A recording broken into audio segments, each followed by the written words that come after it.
ਵਾਹਿਗੁਰੂ ਜੀ ਕਾ ਖਾਲਸਾ, ਵਾਹਿਗੁਰੂ ਜੀ ਕੀ ਫਤਿਹ।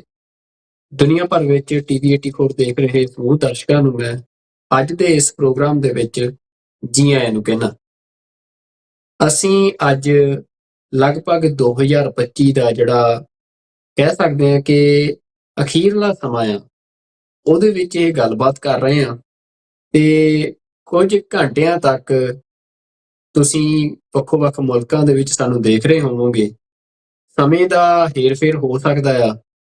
ਪਰ ਜਿਹੜੀ ਦੁਨੀਆ ਆ ਉਹ ਜਿਹੜਾ ਈਸਵੀ ਕੈਲੰਡਰ ਆ ਉਹਦੇ ਮੁਤਾਬਕ ਵਰੇ 2026 ਦੇ ਵਿੱਚ ਦਾਖਲ ਹੋਣ ਜਾ ਰਹੀ ਆ। ਤੇ ਇਹ ਜਿਹੜਾ ਵਰਾ ਆ 2025 ਦਾ, ਇਹਦੇ ਵਿੱਚ ਕੀ ਕੁਝ ਵਾਪਰਿਆ, ਖਾਸ ਤੌਰ ਤੇ ਸਿੱਖਾਂ ਦੇ ਸੰਦਰਭ ਦੇ ਵਿੱਚ ਜਾਂ ਫਿਰ ਪੰਜਾਬ ਦੇ ਸੰਦਰਭ ਦੇ ਵਿੱਚ, ਉਸ ਦੀ ਪੜਚੋਲ ਕਰਨੀ ਵੀ ਬੜੀ ਜ਼ਰੂਰੀ ਆ। ਤੇ ਇਸ ਸਾਲ ਦੇ ਵਿੱਚ ਘਟਨਾਵਾਂ ਜਾਂ ਫਿਰ ਕਹਿ ਸਕਦੇ ਹਾਂ ਕਿ ਜਿਹੜੀ ਦੁਨੀਆ ਦੀ ਸਿਆਸਤ ਆ ਉਹ ਕਿਹੜਾ ਰੁਖ ਲੈ ਰਹੀ ਆ, ਤੇ 2026 ਬਾਰੇ ਕੀ ਕਿਆਸ ਅਰਾਈਆਂ ਲਗਾਈਆਂ ਜਾ ਰਹੀਆਂ ਨੇ,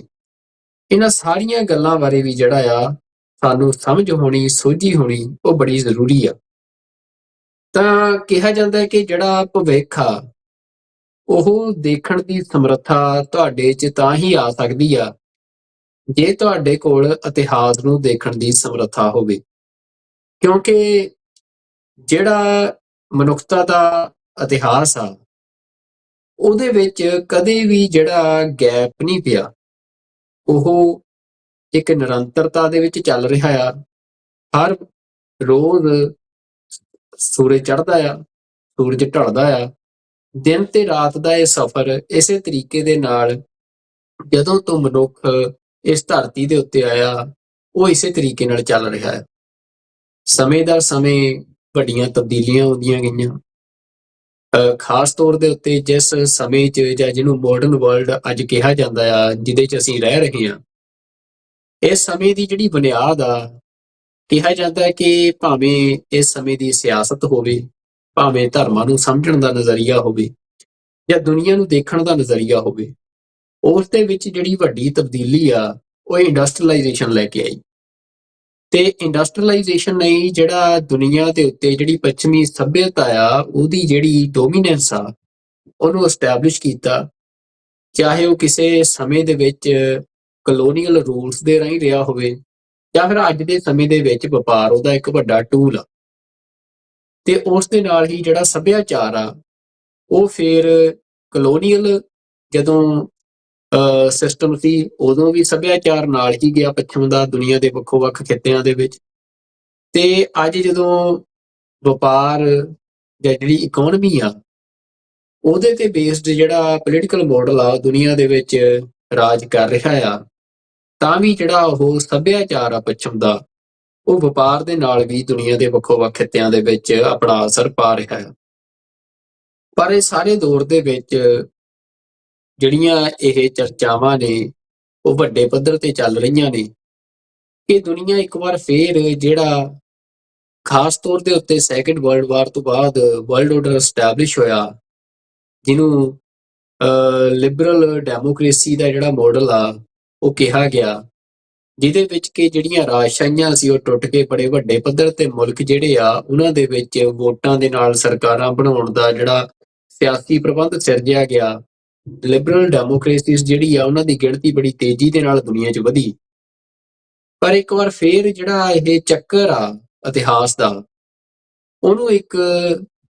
ਨਵਾਂ ਗੇੜ ਸ਼ੁਰੂ ਹੋਇਆ ਆ, ਜਿਹਦੇ 'ਚ ਇਹ ਹੁਣ ਚਰਚਾਵਾਂ ਬੜਾ ਜ਼ੋਰ ਫੜ ਰਹੀਆਂ ਆ ਕਿ ਜਿਹੜੀ ਸਿਆਸਤ ਆਰਥਿਕਤਾ ਆਧਾਰਿਤ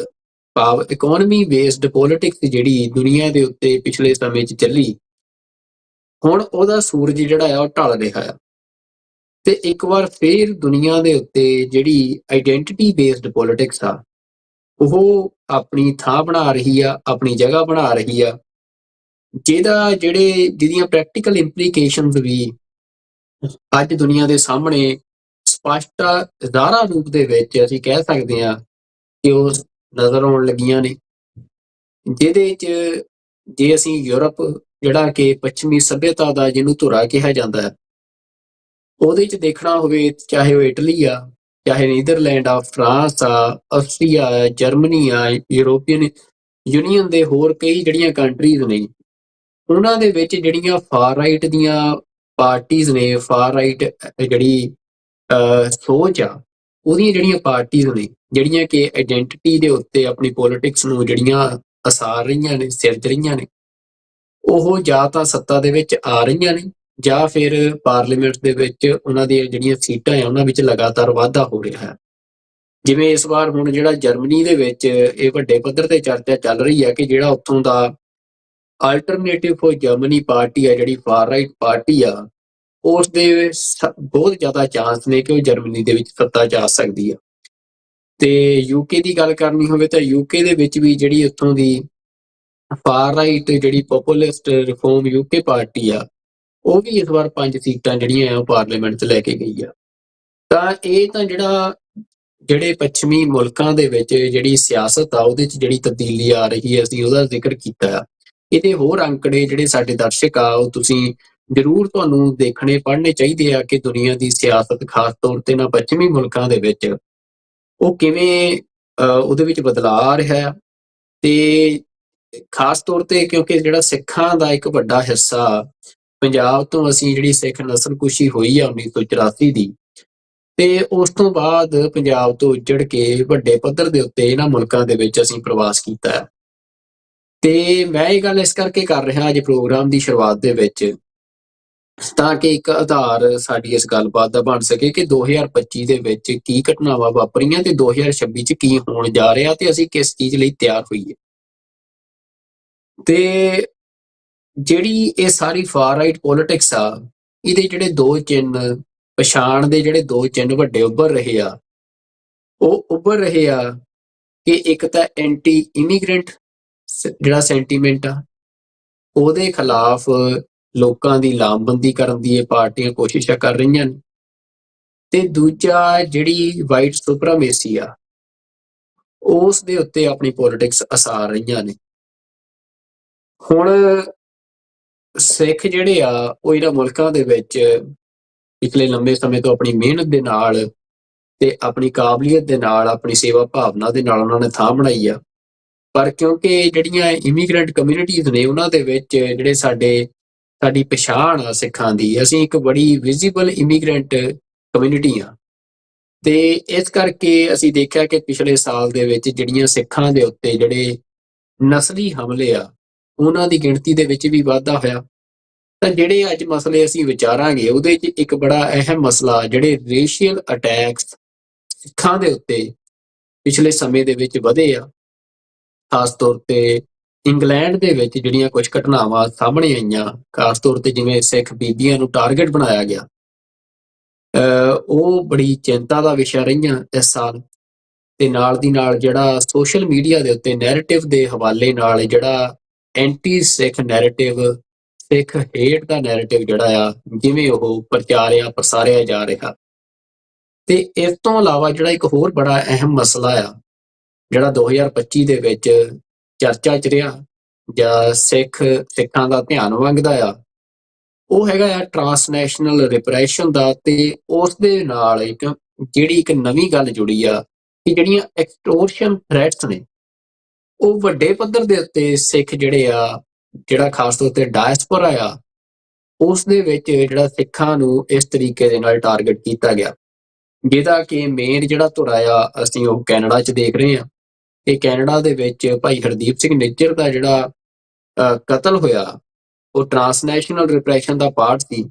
ਉਸ ਤੋਂ ਬਾਅਦ ਬੜੇ ਵੱਡੇ ਪੱਧਰ ਤੇ ਜਿਹੜੇ ਸਿੱਖ ਆਗੂ ਆ, ਉਹਨਾਂ ਨੂੰ ਜਿਹੜੇ ਡਿਊਟੀ ਟੂ ਵਾਰਨ ਜਿਹੜੇ ਆ ਉਹ ਨੋਟਿਸ ਜਾਰੀ ਕੀਤੇ ਗਏ। ਪਰ ਉਸ ਤੋਂ ਬਾਅਦ ਜਿਹੜੇ ਆਮ ਸਿੱਖ ਨੇ ਜਾਂ ਸਿੱਖ ਬਿਜ਼ਨਸਮੈਨ ਨੇ, ਉਹਨਾਂ ਦੇ ਅੰਦਰ ਇੱਕ ਫੀਅਰ ਕ੍ਰੀਏਟ ਕਰਨ ਲਈ, ਕਮਿਊਨਿਟੀ ਦੇ ਅੰਦਰ ਇੱਕ ਫੀਅਰ ਕ੍ਰੀਏਟ ਕਰਨ ਲਈ ਇੱਕ ਜਿਹੜਾ ਇਹ ਮਿਸ਼ਨ ਆ ਉਹ ਸ਼ੁਰੂ ਕੀਤਾ ਗਿਆ, ਜਿਹੜਾ ਐਕਸਟੋਰਸ਼ਨ ਕਾਲਸ ਦਾ,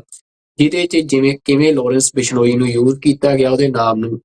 ਤੇ ਕਿਵੇਂ ਉਸ ਗੈਂਗ ਦੇ ਰਾਹੀਂ ਫਿਰੌਤੀਆਂ ਮੰਗੀਆਂ ਜਾ ਰਹੀਆਂ ਨੇ ਤੇ ਲੋਕਾਂ ਦੇ ਘਰਾਂ ਦੇ ਉੱਤੇ ਗੋਲੀਆਂ ਚਲਵਾਈਆਂ ਜਾ ਰਹੀਆਂ ਨੇ। ਤਾਂ ਇਹ ਇੱਕ ਵੱਡਾ ਮਸਲਾ ਰਿਹਾ। ਇਸ ਤੋਂ ਇਲਾਵਾ ਜਿਹੜੀ ਭਾਰਤ ਪਾਕਿਸਤਾਨ ਦੀ ਜੰਗ ਆ, ਉਹ ਵੀ ਇੱਕ ਬੜਾ ਅਹਿਮ ਅਸੀਂ ਕਹਿ ਸਕਦੇ ਹਾਂ ਕਿ ਈਵੈਂਟ ਆ 2025 ਦਾ, ਜਿਹੜਾ ਕਿ ਪੰਜਾਬ ਨਾਲ ਸਿੱਧਾ ਜੁੜਦਾ ਆ ਤੇ ਸਿੱਖਾਂ ਨਾਲ ਵੀ ਸਿੱਧਾ ਜੁੜਦਾ ਆ। ਕਿਉਂਕਿ ਉਸ ਜੰਗ ਦੇ ਵਿੱਚ ਜਿਸ ਤਰੀਕੇ ਦੇ ਨਾਲ ਪੰਜਾਬ ਨੇ ਰਿਐਕਟ ਕੀਤਾ ਤੇ ਜਿਸ ਤਰੀਕੇ ਦੇ ਨਾਲ ਖਾਸ ਤੌਰ ਤੇ ਸਿੱਖਾਂ ਨੇ ਰਿਐਕਟ ਕੀਤਾ, ਤੇ ਉਸ ਜੰਗ ਦਾ ਮੈਦਾਨ ਜਿਵੇਂ ਪੰਜਾਬ ਬਣਨ ਜਾ ਰਿਹਾ ਸੀ, ਤੇ ਦੋ ਨਿਊਕਲੀਅਰ ਪਾਵਰ ਕੰਟਰੀਜ਼ ਦੇ ਦਰਮਿਆਨ ਜਿਵੇਂ ਟੈਨਸ਼ਨਸ ਹੁਣ ਵੱਧ ਰਹੀਆਂ ਨੇ, ਤੇ ਉਹ ਸਾਰੇ ਦਾ ਵੀ ਅਸਰ ਸਿੱਖ ਭਵਿੱਖ ਦੇ ਉੱਤੇ ਵੱਡੇ ਪੱਧਰ ਤੇ ਪੈ ਸਕਦਾ ਆ। ਤਾਂ ਉਸ ਘਟਨਾ ਨੂੰ ਵੀ ਬੜਾ ਹੀ ਗੰਭੀਰਤਾ ਦੇ ਨਾਲ ਐਨਾਲਿਸਿਸ ਉਹਦੀ ਪੜਚੋਲ ਕਰਨੀ ਬੜੀ ਜ਼ਰੂਰੀ ਆ। ਤੇ ਇਸ ਤੋਂ ਇਲਾਵਾ ਪੰਜਾਬ ਦੇ ਵਿੱਚ ਜਿਹੜੇ ਹੜ੍ਹ ਆਏ, ਹੁਣ ਹੜ੍ਹਾਂ ਵਾਲੀ ਜਿਹੜੀ ਸਥਿਤੀ ਆ ਪੰਜਾਬ ਦੇ ਵਿੱਚ ਅਸੀਂ ਦੇਖ ਰਹੇ ਹਾਂ ਕਿ ਬੜੀ ਆਮ ਹੁੰਦੀ ਜਾ ਰਹੀ ਆ ਪਿਛਲੇ ਕੁਝ ਸਾਲਾਂ ਤੋਂ। ਤੇ ਪੰਜਾਬ ਦੀਆਂ ਜਿਹੜੀਆਂ ਸਿਵਲ ਆਰਗੇਨਾਈਜੇਸ਼ਨਸ ਨੇ, ਉਹਨਾਂ ਨੇ ਜਨਤਕ ਤੌਰ ਦੇ ਉੱਤੇ ਇਹ ਜਿਹੜੇ ਪ੍ਰੂਫ ਆ ਇਹ ਦੁਨੀਆ ਦੇ ਸਾਹਮਣੇ ਲਿਆਂਦੇ ਕਿ ਕਿਵੇਂ ਜਿਹੜਾ ਇੰਡੀਆ ਦੀ ਸੈਂਟਰਲ ਗਵਰਨਮੈਂਟ ਦੀ ਜਿਹੜੀ ਬੋਡੀ ਆ BBMB Bhakra Beas management board, ਉਹਦੇ ਵੱਲੋਂ ਕਿਸ ਤਰੀਕੇ ਦੇ ਨਾਲ ਬੜੇ ਸਾਜ਼ਿਸ਼ੀ ਤਰੀਕੇ ਦੇ ਨਾਲ ਜਿਹੜਾ ਇਹਨਾਂ ਜਿਹੜੇ ਪੰਜਾਬ ਦੇ ਦਰਿਆਵਾਂ ਦੇ ਉੱਤੇ ਜਿਹੜੇ ਬੰਨ੍ਹ ਲਾਏ ਆ, ਉਹਨਾਂ ਨੂੰ ਪੰਜਾਬ ਦੇ ਵਿੱਚ ਹੜ੍ਹ ਲਿਆਉਣ ਲਈ ਵਰਤਿਆ ਗਿਆ। ਤੇ ਹੁਣ ਜਿਹੜੇ ਹੜ੍ਹ ਆ ਲਗਭਗ ਹਰ ਸਾਲ ਦਾ ਹੀ ਜਿਹੜਾ ਆ ਰੁਝਾਨ ਹੋ ਗਿਆ ਆ ਪੰਜਾਬ ਦੇ ਵਿੱਚ।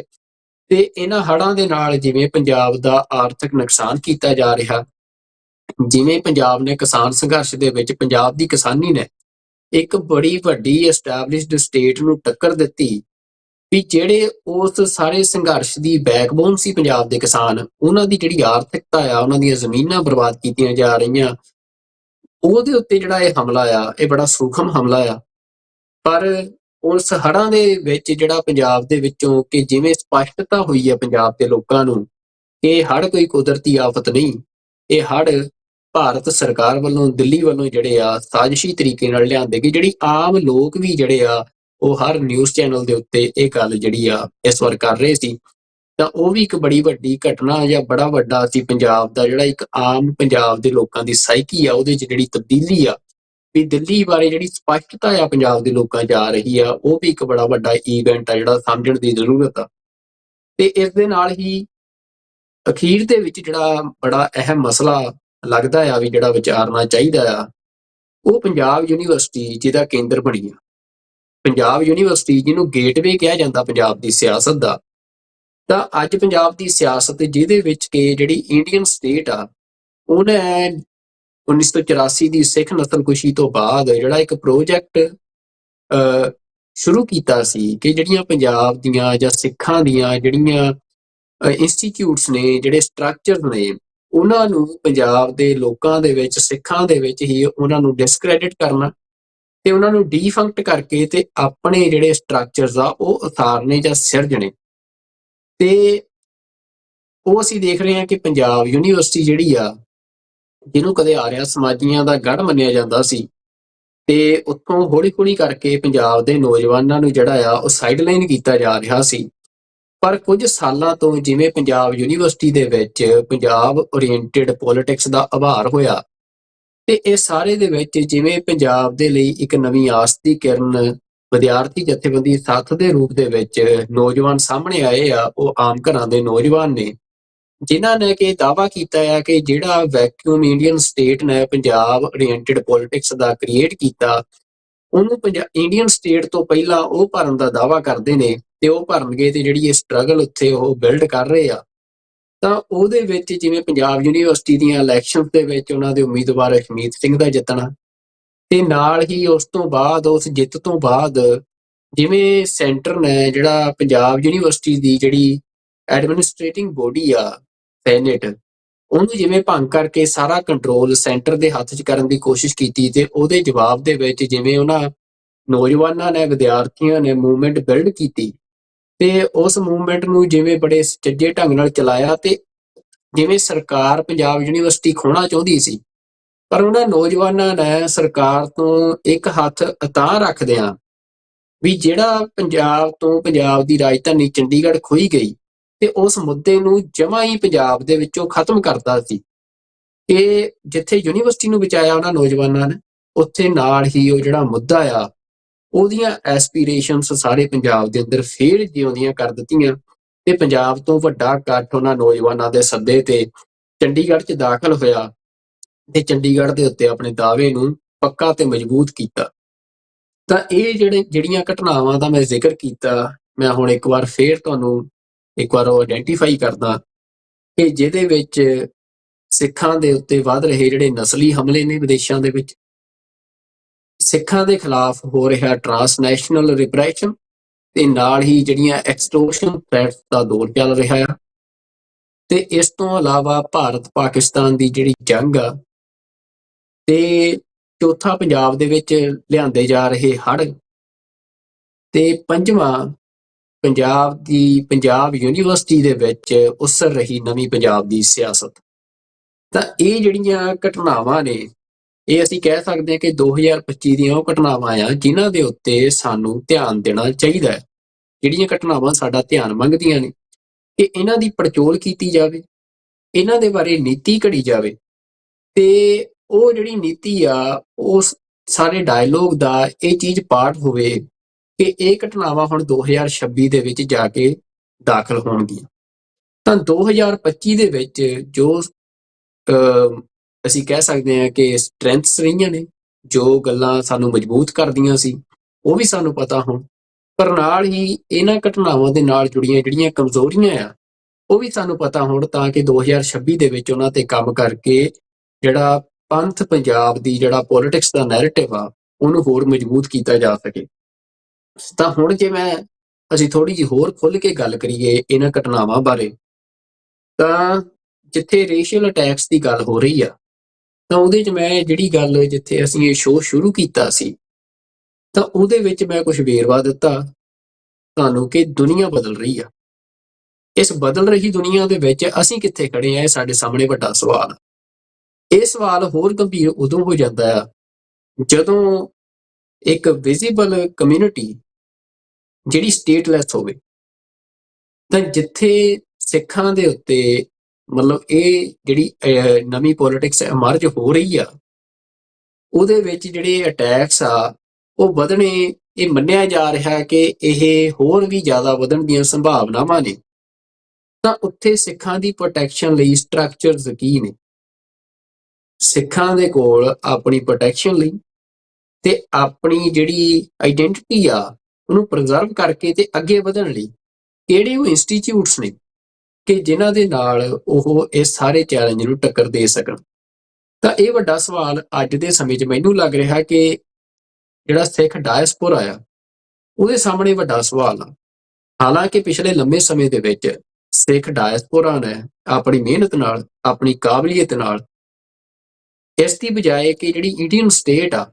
ਉਹਨੇ ਬਹੁਤ ਵੱਡਾ ਅਟੈਕ ਸਿੱਖ ਡਾਇਸਪੋਰਾ ਦੇ ਉੱਤੇ ਲਗਾਤਾਰ 1984 ਤੋਂ ਬਾਅਦ ਕੀਤਾ। ਪਰ ਚਾਹੇ ਅਮਰੀਕਾ ਹੋਵੇ, ਚਾਹੇ ਇੰਗਲੈਂਡ ਹੋਵੇ,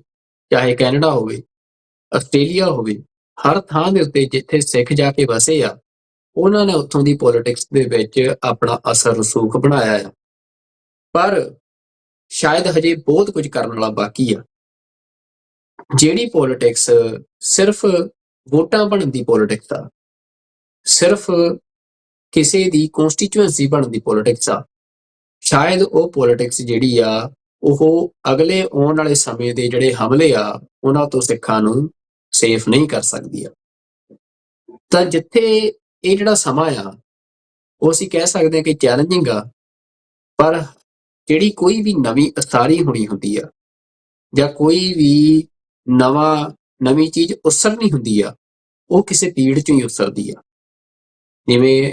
ਹਰਿੰਦਰ ਸਿੰਘ ਮਹਿਬੂਬ ਕਹਿੰਦੇ ਨੇ ਕਿ ਜ਼ਖਮ ਨੂੰ ਸੂਰਜ ਬਣਨ ਦਿਓ। ਉਹਨਾਂ ਨੇ ਇਹ ਗੱਲ 1984 ਦੇ ਦਰਬਾਰ ਸਾਹਿਬ ਦੇ ਹਮਲੇ ਦੇ ਸੰਦਰਭ 'ਚ ਕਹੀ ਸੀ, ਤੇ ਸਿੱਖ ਉਹਨੂੰ ਸੂਰਜ ਬਣਾ ਵੀ ਰਹੇ ਆ, ਉਸ ਘੱਲੂਘਾਰੇ ਨੂੰ, ਜਿਵੇਂ ਸਿੱਖਾਂ ਨੇ ਪੁਰਾਣੇ ਸਮਿਆਂ 'ਚ ਬਣਾਏ ਘੱਲੂਘਾਰਿਆਂ ਨੂੰ ਸੂਰਜ ਬਣਾਇਆ, ਉਹਨਾਂ ਤੋਂ ਗਾਂਹ ਰੋਸ਼ਨੀ ਲਈ ਤੇ ਆਪਣੇ ਰਾਜ ਸਿਰਜੇ। ਪਰ ਜਿਹੜੇ ਅਗਲੇ ਸਮੇਂ 'ਚ ਵੀ ਇਹ ਹਮਲੇ ਵਧਣ ਦੇ ਖਦਸ਼ੇ ਆ, ਤਾਂ ਉਹਨਾਂ ਦੇ ਵਿੱਚ ਜਿਹੜੀ ਗੱਲ ਕਰਨ ਵਾਲੀ ਆ ਇਸ ਸਮੇਂ ਉਹ ਇਹ ਆ ਕਿ ਸਿੱਖ, ਮੈਂ ਇੱਕ ਉਦਾਹਰਨ ਤੁਹਾਨੂੰ ਦੇਣੀ ਚਾਹੁੰਦਾ ਕਿ ਜਦੋਂ ਕਲੋਨੀਅਲ ਪੋਲਿਟਿਕਸ ਜਿਹੜੀ ਆ ਉਹ ਦੁਨੀਆ ਦੇ ਉੱਤੇ ਉਹਨੇ ਆਪਣੀ ਥਾਂ ਬਣਾਈ, ਕਿਤੇ ਫਰਾਂਸ ਦੀਆਂ ਕਲੋਨੀਜ਼ ਸੀ, ਕਿਤੇ ਬ੍ਰਿਟਿਸ਼ ਅੰਪਾਇਰ ਦੀਆਂ ਕਲੋਨੀਜ਼ ਸੀ, ਸਾਰੀਆਂ ਇਹਨਾਂ ਕੰਟਰੀਜ਼ ਦੀਆਂ ਕਲੋਨੀਜ਼ ਦੁਨੀਆ ਦੇ ਵਿੱਚ ਸੀ। ਤਾਂ ਉਹਦੇ ਖਿਲਾਫ ਜਿਹੜੀ ਐਂਟੀ ਕਲੋਨੀਅਲ ਮੂਵਮੈਂਟ ਚੱਲੀ, ਤਾਂ ਉਹਦੇ ਵਿੱਚ ਜਿਹੜਾ ਆਈਡੀਆ ਆ ਕਲੋਨੀਅਲ ਐਸਟੈਬਲਿਸ਼ਮੈਂਟ ਦੇ ਖਿਲਾਫ ਪੋਲਿਟਿਕਸ ਦਾ ਆਈਡੀਆ, ਤਾਂ ਉਹ ਵੈਸਟ ਦੇ ਵਿੱਚ ਜਿਹੜਾ ਉਹ ਆਈਡੀਆ ਆ ਉਹਨੂੰ ਕਿਤੇ ਨਾ ਕਿਤੇ ਜਿਹੜਾ ਮਾਰਕਸ ਓਰੀਐਂਟਡ ਲੈਫਟ ਸੀ ਉਹ ਲੀਡ ਕਰ ਰਿਹਾ ਸੀ। ਤਾਂ ਅਸੀਂ ਦੇਖਿਆ ਕਿ ਜਿਹੜੇ ਪੰਜਾਬ ਨੂੰ ਆਜ਼ਾਦ ਕਰਾਉਣ ਲਈ ਕਲੋਨੀਅਲ ਗੁਲਾਮੀ ਤੋਂ ਜਿਹੜੇ ਲੋਕ ਕੈਨੇਡਾ ਦੀ ਧਰਤੀ ਤੋਂ ਉੱਠੇ, ਜਿਨ੍ਹਾਂ ਦੇ ਵਿੱਚ ਸਾਡੇ ਗਦਰੀ ਬਾਬੇ ਸੋਹਣ ਸਿੰਘ ਭਗਨਾ ਹੋਣ, ਹੋਰ ਸਾਰੇ ਇਹ ਸਾਡੇ ਬਾਬੇ, ਉਹਨਾਂ ਦੇ ਜਿਹੜੇ ਜਜ਼ਬਾਤ ਸੀ, ਉਹਨਾਂ ਦਾ ਜਿਹੜਾ ਜਜ਼ਬਾ ਸੀ ਉਹ ਰੂਟਡ ਸੀ ਸਿੱਖੀ ਦੇ ਵਿੱਚ ਕਿ ਜ਼ੁਲਮ ਦੀ ਜੜ ਪੁੱਟਣੀ ਆ, ਅਸੀਂ ਗੁਲਾਮ ਨਹੀਂ ਰਹਿਣਾ, ਅਸੀਂ ਆਜ਼ਾਦ ਹੋਣਾ ਆ, ਅਸੀਂ ਆਪਣਾ ਰਾਜ ਸਥਾਪਿਤ ਕਰਨਾ ਆ। ਪਰ ਜਿਹੜੀ ਉਹ ਸਾਰੀ ਮੂਵਮੈਂਟ ਸੀ ਜਿਹੜੀ ਕੈਨੇਡਾ ਦੇ ਵਿੱਚੋਂ ਉੱਠ ਰਹੀ ਸੀ, ਤਾਂ ਉਸ ਸਮੇਂ ਕਿਉਂਕਿ ਵੈਸਟ ਦੇ ਵਿੱਚ ਜਿਹੜਾ ਫਲਸਫਾ ਸੀ ਜਿਹੜਾ ਕਲੋਨੀਅਲ ਐਸਟੈਬਲਿਸ਼ਮੈਂਟ ਦੇ ਖਿਲਾਫ ਲੋਕਾਂ ਨੂੰ ਲਾਮਬੰਦ ਕਰ ਰਿਹਾ ਸੀ,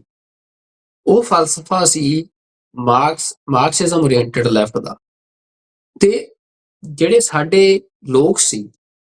ਉਹ ਲੜ ਤਾਂ ਸਿੱਖੀ ਦੇ ਜਜ਼ਬੇ ਨਾਲ ਰਹੇ ਸੀ, ਪਰ ਉਹਨਾਂ ਨੇ ਜਿਹੜਾ ਉਹ ਆਈਡੀਆ ਉਹਨਾਂ ਨੇ ਉਹ ਜਿਹੜਾ ਵੈਸਟ ਦੇ ਵਿੱਚ ਮਾਰਕਸ ਓਰੀਐਂਟਡ ਲੈਫਟ ਦਾ ਆਈਡੀਆ ਸੀ, ਐਂਟੀ ਕਲੋਨੀਅਲ ਆਈਡੀਆ ਸੀ, ਉਸ ਆਈਡੀਆ ਦਾ ਝੰਡਾ ਚੁੱਕ ਲਿਆ। ਹੁਣ ਉਹਦੇ 'ਚ ਬੜਾ ਕੁਛ ਵਾਪਰਿਆ, ਬੜਾ ਕੁਛ ਹੋਇਆ, ਪਰ ਅਸੀਂ ਉਹ ਦੇਖਦੇ ਹਾਂ ਕਿ ਉਹਨੇ ਪੰਜਾਬ ਦੇ ਵਿੱਚ ਜਿਹੜੀ ਕਮਿਊਨਿਸਟ ਮੂਵਮੈਂਟ ਆ ਉਹਦੀ ਬੁਨਿਆਦ ਰੱਖੀ। ਤੇ ਉਹੀ ਕਮਿਊਨਿਸਟ ਮੂਵਮੈਂਟ ਜਿਹੜੀ ਆ ਅੱਗੇ ਜਾ ਕੇ ਫਿਰ ਰਸ਼ੀਆ ਦੀ ਪ੍ਰੋਕਸੀ ਬਣਦੀ ਆ ਇੰਡੀਆ ਦੇ ਵਿੱਚ, ਤੇ ਰਸ਼ੀਆ ਦੀ ਪ੍ਰੋਕਸੀ ਬਣ ਕਰਕੇ ਹੀ ਰਸ਼ੀਆ ਤੇ ਇੰਡੀਆ ਦਾ ਜਿਹੜਾ ਆਪਸੀ ਸਹਿਯੋਗ ਆ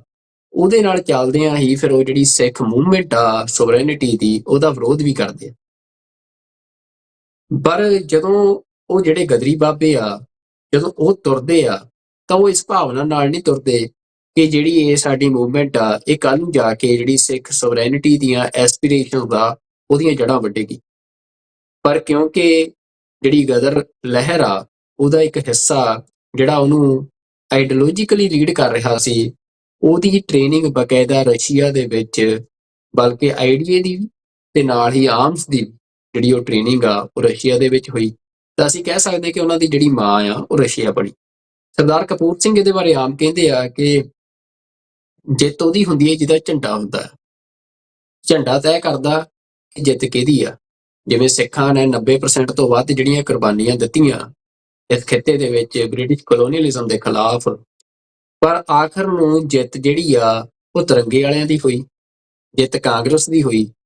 ਕਾਂਗਰਸ ਦੇ ਝੰਡੇ ਦੀ ਹੋਈ। ਅਸੀਂ ਕਹਿ ਸਕਦੇ ਹਾਂ ਕਿ ਜਿਹੜੀ ਹਿੰਦੂ ਲੀਡਰਸ਼ਿਪ ਸੀ ਉਹਨਾਂ ਦੀ ਹੋਈ, ਤੇ ਸਿੱਖਾਂ ਦੇ ਪੱਲੇ ਕੱਖ ਨਹੀਂ ਪਿਆ, ਕਿਉਂਕਿ ਅਖੀਰ ਨੂੰ ਜਿਹੜਾ ਝੰਡਾ ਸਟੈਬਲਿਸ਼ ਹੋਇਆ ਉਹ ਉੱਥੇ ਹਿੰਦੂ ਆਈਡੀਆ ਜਿਹੜਾ ਸਨਾਤਨੀ ਆਈਡੀਆ ਆ ਉਹਦੀ ਪੋਲਿਟਿਕਸ ਦਾ ਹੋਇਆ। ਤਾਂ ਇਸੇ ਕਰਕੇ ਜਿਹੜਾ ਹੁਣ ਸਮਾਂ ਸਾਡੇ ਤੇ ਫੇਰ ਆ ਰਿਹਾ, ਤਾਂ ਇਸ ਸਮੇਂ ਦੇ ਵਿੱਚ ਜਿੱਥੇ ਦੁਨੀਆ ਦੇ ਵਿੱਚ ਸਿਆਸਤ ਵੱਡੇ ਪੱਧਰ ਤੇ ਤਬਦੀਲ ਹੋਣ ਜਾ ਰਹੀ ਆ, ਤਾਂ ਸਾਡੇ ਲਈ ਇਹ ਬੜਾ ਜ਼ਰੂਰੀ ਆ ਕਿ ਅਸੀਂ ਇਸ ਗੱਲ ਨੂੰ ਸਮਝੀਏ ਕਿ ਜਿਹੜਾ ਫਾਰ ਰਾਈਟ ਦਾ ਉਭਾਰ ਹੋ ਰਿਹਾ ਉਹਦਾ ਐਂਟੀਥੀਸਿਸ ਲੈਫਟ ਦੇ ਕੋਲ ਨਹੀਂ ਆ, ਪਰ ਹਾਂ ਲੈਫਟ ਜਿਹੜਾ ਆ ਜਾਂ ਸੋਸ਼ਲਿਜ਼ਮ ਜਿਹੜਾ ਆ ਉਹ ਜਿਹੜਾ ਲਿਬਰਲ ਆਈਡੀਆ ਆ ਉਹਦੀ ਥਾਂ ਲੈ ਰਿਹਾ ਆ ਫਾਰ ਰਾਈਟ ਨੂੰ ਚੈਲੰਜ ਕਰਨ ਦੇ ਲਈ ਵੈਸਟ ਦੇ ਵਿੱਚ। ਪਰ ਸਿੱਖ ਜਿਹੜੇ ਆ ਜਦੋਂ ਉਹ ਅੰਡਰ ਅਟੈਕ ਹੋਣਗੇ, ਜਦੋਂ ਸਿੱਖ ਜਵਾਬ ਦੇਣਗੇ ਕਿਸੇ ਵੀ ਤਰ੍ਹਾਂ ਦੇ ਹਮਲੇ ਦਾ, ਆਪਣੀ ਪ੍ਰੋਟੈਕਸ਼ਨ ਕਰਨਗੇ, ਤਾਂ ਸਿੱਖਾਂ ਅੱਗੇ ਸਵਾਲ ਆ ਕਿ ਕੀ ਉਹ ਫੇਰ ਕਿਸੇ ਹੋਰ ਆਧਾਰੇ ਲਏ ਹੋਏ ਝੰਡੇ ਜਾਂ ਆਧਾਰੇ ਲਏ ਹੋਏ ਆਈਡੀਏ ਦੇ ਸਹਾਰੇ ਇਹ ਚੈਲੰਜ ਕਰਨਗੇ, ਜਾਂ ਫਿਰ ਸਿੱਖ ਆਪਣੇ ਉਸ ਆਈਡੀਏ ਦੇ ਨਾਲ ਚੈਲੰਜ ਕਰਨਗੇ ਜਿਹੜਾ ਗੁਰੂ ਨਾਨਕ ਪਾਤਸ਼ਾਹ ਨੇ ਸਿੱਖਾਂ ਨੂੰ ਦਿੱਤਾ। ਗੁਰਮਤ ਦਾ ਉਹ ਫਲਸਫਾ, ਗੁਰਮਤ ਦਾ ਉਹ ਆਈਡੀਆ, ਗੁਰਮਤ ਦਾ ਉਹ ਸੰਕਲਪ ਜਿਹੜਾ ਕਿ ਸਾਰੀ ਦੁਨੀਆ ਨੂੰ, ਕੁੱਲ ਕਾਇਨਾਤ ਨੂੰ ਜਿਹੜੀ ਇਹ ਡਿਗਨਿਟੀ ਦੀ ਲੜਾਈ ਅੱਜ ਚੱਲ ਰਹੀ ਆ, ਜਿਹਦੇ ਵਿੱਚ ਕਿ ਕਦੇ ਕੋਈ ਅਮੀਰ ਕਿਸੇ ਗਰੀਬ ਦੀ ਡਿਗਨਿਟੀ ਨੂੰ ਲੁੱਟਦਾ ਆ, ਕਦੇ ਕੋਈ ਅੱਜ ਇੱਕ ਪਛਾਣ ਕਿਸੇ ਦੂਜੇ ਦੀ ਪਛਾਣ ਦੀ ਡਿਗਨਿਟੀ ਨੂੰ ਲੁੱਟ ਰਹੀ ਆ। ਜਿਹੜਾ ਇਹ ਸਾਰਾ ਜ਼ੁਲਮ ਆ, ਜਿਹੜੀ ਇਹ ਸਾਰੀ ਅਸੀਂ ਕਹਿ ਸਕਦੇ ਹਾਂ ਕਿ ਕਤਲੋਗਾਰਤ ਹੋਣ ਜਾ ਰਹੀ ਆ ਜਾਂ ਹੁੰਦੀ ਆਈ ਆ, ਉਹਨੂੰ ਚੈਲੰਜ ਕਰਨ ਦਾ ਜਿਹੜਾ ਸਿੱਖੀ ਦਾ ਫਲਸਫਾ, ਜਿਹਦੇ 'ਚ ਕਿੰਨੀਆਂ ਸੋਹਣੀਆਂ ਉਦਾਹਰਨਾਂ ਤੁਸੀਂ ਦੇਖੋ ਕਿ ਗੁਰੂ ਤੇਗ ਬਹਾਦਰ ਪਾਤਸ਼ਾਹ ਦੀ ਸ਼ਹਾਦਤ ਵੀ ਉਹ ਸ਼ਹਾਦਤ ਵੀ ਜਿਸ ਪਛਾਣ ਨੂੰ ਜਿਹੜਾ ਸਿੱਖਾਂ ਦਾ ਗੁਰੂ ਆ, ਉਹ ਜਿਸ ਪਛਾਣ ਤੋਂ ਮੁਨਕਰ ਆ, ਜਿਸ ਪਛਾਣ ਨੂੰ ਇਹ ਗੱਲ ਮੰਨਦਾ ਵੀ ਇਹ ਪਛਾਣ ਜਿਹੜੀ ਆ ਜਾਂ ਉਸ ਪਛਾਣ ਦੇ ਪਿੱਛੇ ਜਿਹੜਾ ਚੱਲਦਾ ਆਈਡੀਆ ਆ ਉਹਦੇ ਨਾਲ ਸਹਿਮਤ ਨਹੀਂ ਆ, ਪਰ ਜੇ ਉਸ ਪਛਾਣ ਨੂੰ ਵੀ ਕੋਈ ਜਬਰੀ ਖਤਮ ਕਰਨ ਦੀ ਕੋਸ਼ਿਸ਼ ਕਰਦਾ ਤਾਂ ਉਹਦੇ ਖਿਲਾਫ ਸੰਘਰਸ਼ ਕੀਤਾ ਜਾਂਦਾ ਹੈ ਤੇ ਸ਼ਹਾਦਤ ਦਿੱਤੀ ਜਾਂਦੀ ਹੈ। ਤੇ ਇਸੇ ਤਰੀਕੇ ਦੇ ਨਾਲ ਪੀਰ ਬੁੱਧੂ ਸ਼ਾਹ ਦੀ ਕਿੱਡੀ ਵੱਡੀ ਉਦਾਹਰਨ ਆ ਕਿ ਪੀਰ ਬੁੱਧੂ ਸ਼ਾਹ ਜਿਹੜੇ ਆ ਉਹ ਇਸਲਾਮ ਧਰਮ ਦੇ ਨੂੰ ਮੰਨਦਿਆਂ ਹੋਇਆਂ ਵੀ ਜਿਹੜੀ ਇਸਲਾਮ ਧਰਮ ਦੇ ਉੱਤੇ ਨਾਂ ਉੱਤੇ ਰਾਜ ਕਰ ਰਹੀ ਉਦੋਂ ਦੀ ਜਿਹੜੀ ਸੱਤਾ ਆ ਉਹਦੇ ਖਿਲਾਫ ਗੁਰੂ ਪਾਤਸ਼ਾਹ ਦੇ ਨਾਲ ਸਹਿਯੋਗੀ ਹੋ ਕੇ, ਗੁਰੂ ਪਾਤਸ਼ਾਹ ਦੇ ਮੁਰੀਦ ਹੋ ਕੇ ਜਿਹੜੀ ਆ ਉਹ ਜੰਗ ਕਰਦੇ ਆ ਤੇ ਆਪਣੇ ਪੁੱਤ ਤੱਕ ਵੀ ਸ਼ਹੀਦ ਕਰਾਉਂਦੇ ਆ, ਪਰ ਤਾਂ ਵੀ ਪੀਰ ਬੁੱਧੂ ਸ਼ਾਹ ਜਿਹੜੇ ਆ ਆਪਣੀ ਉਸੇ ਪਛਾਣ 'ਚ ਰਹਿੰਦੇ ਆ। ਤਾਂ ਜਿਹੜਾ ਸਿੱਖੀ ਦਾ ਇਹ ਫਲਸਫਾ ਆ, ਇਹਨੂੰ ਦੁਨੀਆ ਸਾਹਮਣੇ ਲਿਜਾਣ ਦੀ ਜਿਹੜੀ ਜ਼ਿੰਮੇਵਾਰੀ ਆ, ਜਿੱਦਣ ਗੁਰੂ ਗੋਬਿੰਦ ਸਿੰਘ ਪਾਤਸ਼ਾਹ ਨੇ ਕਿਹਾ ਕਿ ਇਹਨਾਂ ਪੁੱਤਰਨ ਕੇ ਸੀਸ ਪਰਿਵਾਰ ਦੀ ਇਸ ਉੱਤੇ ਚਾਰੋਂ ਇਹ ਤੋਂ ਕਿਆ ਪਿਆ ਜੀਵਤ ਕਈ ਹਜ਼ਾਰ, ਤਾਂ ਉਹ ਗੱਲ ਮਹਿਜ਼ ਕੱਲੀ ਕਹਿਣ ਨੂੰ ਨਹੀਂ ਸੀ, ਉਹ ਇਹੀ ਗੱਲ ਸੀ ਕਿ ਜਿਹੜੀ ਗੁਰੂ ਦੀ ਵਿਰਾਸਤ ਆ, ਜਿਹੜਾ ਉਹ ਸੰਕਲਪ ਆ, ਜਿਹੜਾ ਅਕਾਲ ਪੁਰਖ ਨੇ ਇਸ ਧਰਤੀ ਦੇ ਉੱਤੇ ਗੁਰੂ ਸਾਹਿਬਾਨ ਰਾਹੀਂ ਨਾਜ਼ਲ ਕੀਤਾ ਆ ਗੁਰੂ ਗ੍ਰੰਥ ਸਾਹਿਬ ਦੇ ਰੂਪ ਦੇ ਵਿੱਚ, ਜਿਹੜਾ ਉਹ ਆਈਡੀਆ ਆ ਉਹਨੂੰ ਦੁਨੀਆ ਉੱਤੇ ਉਸ ਵਿਰਾਸਤ ਨੂੰ ਲਿਜਾਣ ਦਾ ਜ਼ਿੰਮਾ ਉਹ ਇਹਨਾਂ ਖਾਲਸਿਆਂ ਦਾ ਹੈ। ਤਾਂ ਜਿਹੜਾ ਕੋਈ ਵੀ ਆਈਡੀਆ, ਉਹਦੇ ਬਾਰੇ ਵਿਦਵਾਨ ਕਹਿੰਦੇ ਆ ਵੀ ਜਦੋਂ ਤੱਕ ਉਹ ਆਈਡੀਆ ਤੁਹਾਡੇ ਮਨ 'ਚ ਆ, ਉਹ ਪ੍ਰੈਕਟੀਕੈਲਿਟੀ 'ਚ ਨਹੀਂ ਆ ਰਿਹਾ, ਉਦੋਂ ਤੱਕ ਉਹ ਸਬਜੈਕਟਿਵ ਆ। ਤੇ ਜਿਹੜੇ ਸਬਜੈਕਟਿਵ ਆਈਡੀਆਜ਼ ਹੁੰਦੇ ਆ ਉਹ ਬੰਦਿਆਂ ਦੇ ਦਿਮਾਗ ਦੇ ਵਿੱਚ ਪੈਦਾ ਹੁੰਦੇ ਆ ਤੇ ਬੰਦਿਆਂ ਦੇ ਨਾਲ ਹੀ ਖਤਮ ਹੋ ਜਾਂਦੇ ਆ। ਤਾਂ ਬੜਾ ਜ਼ਰੂਰੀ ਆ ਕਿ ਜਿਹੜੀ ਉਹਦੀ ਸਬਜੈਕਟਿਵਿਟੀ ਨੂੰ ਆਬਜੈਕਟਿਵਿਟੀ ਦੇ ਵਿੱਚ ਬਦਲਿਆ ਜਾਵੇ, ਉਹਨੂੰ ਜ਼ਮੀਨ ਦੇ ਉੱਤੇ ਅਮਲ 'ਚ ਲਿਆਂਦਾ ਜਾਵੇ। ਤਾਂ ਜ਼ਮੀਨ ਦੇ ਉੱਤੇ ਜਿਹੜੇ ਆਈਡੀਆਜ਼ ਆ ਉਹ ਸਟਰਗਲਸ ਦੇ ਨਾਲ ਹੀ ਅਮਲ 'ਚ ਆਉਂਦੇ ਆ। ਤੇ ਜਿਹੜੀ ਸਿੱਖਾਂ ਦਾ ਸੰਘਰਸ਼ ਪੰਜਾਬ ਦੇ ਵਿੱਚ ਵੀ ਆ, ਭਾਵੇਂ ਆਪਣੀ ਪਛਾਣ ਨੂੰ ਲੈ ਕੇ, ਆਪਣੇ ਆਈਡੀਆਜ਼ ਨੂੰ ਲੈ ਕੇ, ਉਹ ਸੰਘਰਸ਼ ਅੱਜ ਯੂਨੀਵਰਸਲ ਹੋਣ ਜਾ ਰਿਹਾ ਹੈ। ਤੇ ਜਿਹੜੀ ਸਿੱਖਾਂ ਦੀ ਇਹ ਅਗਲੀ ਹੁਣ ਪੀੜ੍ਹੀ ਆ, ਉਹਦੇ ਜਿੰਮੇ ਇਹ ਵੱਡੀ ਗੱਲ ਆ ਕਿ ਜੇ ਅਸੀਂ ਪੰਜਾਬ 'ਚੋਂ ਉਜੜੇ ਆ, ਜੇ ਉਹ ਗੁਰੂ ਦੇ ਭਾਣੇ 'ਚ, ਗੁਰੂ ਦੇ ਹੁਕਮ 'ਚ ਹੋਇਆ ਜਿਵੇਂ ਸਿੱਖ ਮੰਨਦੇ ਆ, ਤਾਂ ਸ਼ਾਇਦ ਇਹ ਸਿੱਖਾਂ ਦਾ ਇੱਕ ਵੱਡਾ ਕਰਮ ਜੋ ਸਿੱਖਾਂ ਦੇ ਮੱਥੇ, ਸਿੱਖਾਂ ਦੇ ਜ਼ਿੰਮੇ ਲੱਗਿਆ ਆ ਅਕਾਲ ਪੁਰਖ ਵੱਲੋਂ, ਉਹਦੇ ਲਈ ਸਿੱਖਾਂ ਨੂੰ ਤਿਆਰ ਹੋਣਾ ਚਾਹੀਦਾ। ਤੇ ਦੁਨੀਆ ਬਦਲ ਰਹੀ, ਇਸ ਦੁਨੀਆ ਦੇ ਵਿੱਚ ਜਿਹੜੀ ਅਕਾਲ ਪੁਰਖ ਦੀ ਇੱਕ ਜੋਤ ਦਾ ਸੁਨੇਹਾ ਆ, ਉਹ ਦੁਨੀਆ ਨੂੰ ਕਿਸ ਰੂਪ 'ਚ ਦੇਣਾ ਆ, ਇਹ ਹੁਣ ਸਿੱਖਾਂ ਨੇ ਦੇਖਣਾ ਆ। ਤੇ ਉਹਦਾ, ਪਰ ਮੈਂ ਤੁਹਾਨੂੰ ਇਹ ਦੱਸਦਾ ਵੀ ਇਹਦੇ ਤੇ ਵਿਚਾਰਾਂ ਹੋਣੀਆਂ ਚਾਹੀਦੀਆਂ ਆ ਸਿੱਖ ਵਿਦਵਾਨਾਂ ਦੇ ਵਿੱਚ ਇਸ ਅਪਰੋਚ ਦੇ ਨਾਲ। ਤੇ ਨਾਲ ਹੀ ਪਰ ਇਹ ਗੱਲ ਵੀ ਜਿਹੜੀ ਆ ਸਪਸ਼ਟ ਹੋਣੀ ਚਾਹੀਦੀ ਆ ਵੀ ਜਿਹੜਾ ਵੀ ਕੋਈ ਆਈਡੀਆ ਆ ਆਬਜੈਕਟਿਵਿਟੀ ਦੇ ਵਿੱਚ ਲਿਆਉਣ ਦਾ, ਉਹਨੂੰ ਇੱਕੋ ਇੱਕ ਤਰੀਕਾ ਸਟਰਗਲ ਹੁੰਦੀ ਆ। ਤੇ ਇਹੀ ਸਾਨੂੰ ਗੁਰੂ ਪਾਤਸ਼ਾਹ ਨੇ ਵੀ ਸਿਖਾਇਆ ਕਿ ਸਟਰਗਲ ਦੇ ਰਾਹੀਂ ਜਿਹੜਾ ਸਿੱਖੀ ਦਾ ਆਈਡੀਆ ਆ ਉਹ ਗੁਰੂ ਸਾਹਿਬਾਨ ਦੇ ਸਮੇਂ 'ਚ ਵੀ ਜਿਹੜਾ ਆ ਉਹ ਆਬਜੈਕਟਿਵ ਰੂਪ ਧਾਰਦਾ ਹੈ। ਤੇ ਇਸ ਤੋਂ ਇਲਾਵਾ ਜਿਹੜਾ ਦੂਜਾ ਮਸਲਾ ਆ ਉਹ ਟਰਾਂਸਨੈਸ਼ਨਲ ਰਿਪਰੈਸ਼ਨ ਦਾ ਆ। ਤੇ ਜਿਹੜੀਆਂ ਥ੍ਰੈਟਸ ਆ ਰਹੀਆਂ ਨੇ ਪੈਸੇ ਲੈਣ ਦੇ ਲਈ, ਆਮ ਕੀ ਹੋ ਰਿਹਾ ਕੈਨੇਡਾ ਜਿਹੜਾ ਆ, ਕੈਨੇਡਾ ਦੇ ਵਿੱਚ ਜਦੋਂ ਜਸਟਿਨ ਟਰੂਡੋ ਦੀ ਗਵਰਨਮੈਂਟ ਬਣੀ, ਤਾਂ ਜਸਟਿਨ ਟਰੂਡੋ ਦੀ ਗਵਰਨਮੈਂਟ ਦੇ ਨਾਲ ਇੱਕ ਬੜਾ ਵੱਡਾ ਨੈਰੇਟਿਵ ਐਸਟੈਬਲਿਸ਼ ਹੋਇਆ ਕਿ ਭਾਰਤ ਨੇ, ਇੰਡੀਅਨ ਸਟੇਟ ਨੇ ਸਿੱਖਾਂ ਦਾ ਕਤਲੇਆਮ ਕੀਤਾ ਤੇ ਸਿੱਖ ਉੱਥੋਂ ਉੱਜੜ ਕੇ ਖਾਸ ਤੌਰ ਤੇ ਵੱਡੇ ਪੱਧਰ ਤੇ ਕੈਨੇਡਾ ਦੇ ਵਿੱਚ ਆਏ। ਤੇ ਕੈਨੇਡਾ ਦੇ ਵਿੱਚ ਆ ਕੇ ਸਿੱਖਾਂ ਨੇ ਜਿਹੜੀ ਆ ਉਹ ਇੰਨੀ ਕੁ ਤਰੱਕੀ ਕੀਤੀ ਕਿ ਜਸਟਿਨ ਟਰੂਡੋ ਦੀ ਜਿਹੜੀ ਕੈਬਨਿਟ ਆ ਉਹਦੇ ਵਿੱਚ ਇੰਡੀਆ ਦੀ ਕੈਬਨਿਟ ਨਾਲੋਂ ਵੱਧ ਸਿੱਖ ਸੀ। ਤਾਂ ਇਹ ਜਿਹੜਾ ਨੈਰੇਟਿਵ ਆ, ਇਸ ਨੈਰੇਟਿਵ ਦੇ ਵਿੱਚ ਅਸੀਂ ਅੱਗੇ ਜਾ ਕੇ ਦੇਖਿਆ ਕਿ ਕਿਵੇਂ ਜਿਹੜਾ ਰੈਫਰੈਂਡਮ ਹੋਣ ਚਾਹੇ ਸਿੱਖਸ ਫੋਰ ਜਸਟਿਸ ਦੇ, ਉਹਨਾਂ ਦੇ ਵਿੱਚ ਜਿਹੜੇ ਵੱਡੇ ਪੱਧਰ ਦੇ ਉੱਤੇ ਜਿਹੜੀ ਸਿੱਖਾਂ ਨੇ ਆਪਣੀ ਐਸਪੀਰੇਸ਼ਨ ਦਾ ਪ੍ਰਗਟਾਵਾ ਕੀਤਾ ਸਵਰੈਨਿਟੀ ਦੇ ਲਈ, ਮਤਲਬ ਉਹ ਜਿਹੜੀ ਸਵਰੈਨਿਟੀ ਦੀ ਐਸਪੀਰੇਸ਼ਨ ਆ ਉਹ ਬੇਸਿਕਲੀ ਇੰਡੀਅਨ ਸਟੇਟ ਦੀ ਰਿਜੈਕਸ਼ਨ ਚੋਂ ਨਿਕਲਦੀ ਆ ਕਿ ਸਿੱਖ ਜਿਹੜਾ ਉਹ ਸਿਸਟਮ ਆ ਉਹਨੂੰ ਰਿਜੈਕਟ ਕਰਦੇ ਆ। ਤੇ ਉਹ ਸਾਰੇ ਦੇ ਵਿੱਚੋਂ ਜਿਹੜੀ ਸਿੱਖਾਂ ਦੀ ਇਹ ਪੈਂਠ ਇੱਥੇ ਬਣ ਰਹੀ ਸੀ, ਉਹਦਾ ਫਿਰ ਉਹਨੂੰ ਡਿਫਿਊਜ਼ ਕਰਨ ਦੇ ਲਈ ਸਿੱਖਾਂ ਦੀ ਜਿਹੜੀ ਇਮੇਜ, ਇੱਕ ਪਾਸੇ ਮੈਂ ਤੁਹਾਨੂੰ ਦੱਸ ਰਿਹਾ ਕਿ ਜਿਹੜੀ ਫਾਰ ਰਾਈਟ ਦੀ ਮੂਵਮੈਂਟ ਉੱਭਰ ਰਹੀ ਸੀ, ਉਹਦੇ ਨਾਲ ਹੀ ਇੰਡੀਅਨ ਜਿਹੜੀਆਂ ਏਜੰਸੀਜ਼ ਨੇ ਉਹਨਾਂ ਦੇ ਵੱਲੋਂ ਇਹ ਟਰਾਂਸਨੈਸ਼ਨਲ ਰਿਪਰੈਸ਼ਨ ਤੇ ਜਿਹੜਾ ਥ੍ਰੈਟਸ ਦਾ ਇੱਕ ਜਿਹੜਾ ਪ੍ਰੋਜੈਕਟ ਆ ਉਹ ਬਣਾਇਆ ਗਿਆ ਤੇ ਫਿਰ ਉਹਨੂੰ ਅਮਲ 'ਚ ਲਿਆਉਣਾ ਸ਼ੁਰੂ ਕੀਤਾ ਗਿਆ, ਜਿਹਦੇ 'ਚ ਪਹਿਲੇ ਪੜਾਅ ਦੇ ਵਿੱਚ ਕੀ ਕੀਤਾ ਗਿਆ ਕਿ ਜਿਹੜੇ ਸਿੱਖ ਲੀਡਰ ਨੇ, ਖਾਸ ਤੌਰ ਤੇ ਸਿੱਖ ਸਵਰੈਨਿਟੀ ਮੂਵਮੈਂਟ ਦੇ ਲੀਡਰ ਵੱਖੋ-ਵੱਖ ਮੁਲਕਾਂ ਦੇ ਵਿੱਚ ਉਹਨਾਂ ਨੂੰ ਐਲੀਮੀਨੇਟ ਕੀਤਾ ਗਿਆ। ਕੁਝ ਪਾਕਿਸਤਾਨ ਦੇ ਵਿੱਚ, ਇੰਗਲੈਂਡ ਦੇ ਵਿੱਚ ਅਵਤਾਰ ਸਿੰਘ ਖੰਡਾ ਤੇ ਕੈਨੇਡਾ ਦੇ ਵਿੱਚ ਭਾਈ ਹਰਦੀਪ ਸਿੰਘ ਨਿੱਜਰ ਤੇ ਅਮਰੀਕਾ ਦੇ ਵਿੱਚ ਗੁਰਪਤਵੰਤ ਸਿੰਘ ਪੰਨੂ ਨੂੰ ਜਿਸ ਤਰੀਕੇ ਨਾਲ ਮਾਰਨ ਦੀ ਕੋਸ਼ਿਸ਼ ਕੀਤੀ ਗਈ, ਇਹ ਸਾਰੇ ਦੇ ਵਿੱਚ ਜਦੋਂ ਇਹ ਤਰੀਕੇ ਦੇ ਨਾਲ ਸਾਹਮਣੇ ਜਸਟਿਨ ਟਰੂਡੋ ਜਿਹੜੇ ਆ ਉਹਨਾਂ ਨੇ ਕੈਨੇਡਾ ਦੀ ਪਾਰਲੀਮੈਂਟ ਦੇ ਵਿੱਚ ਇਹ ਖੁੱਲ੍ਹਮ ਖੁੱਲ੍ਹਾ ਐਲਾਨ ਕਰ ਦਿੱਤਾ ਕਿ ਜਿਹੜੇ ਇਹ ਆਪਰੇਸ਼ਨ ਕੀਤੇ ਆ, ਜਿਹੜੇ ਐਕਸ਼ਨ ਕੀਤੇ ਆ, ਇਹਦੇ ਪਿੱਛੇ ਇੰਡੀਅਨ ਸਟੇਟ ਦਾ ਸਿੱਧਾ ਹੱਥ ਆ, ਇੰਡੀਅਨ ਏਜੰਸੀਜ਼ ਦਾ ਹੱਥ ਆ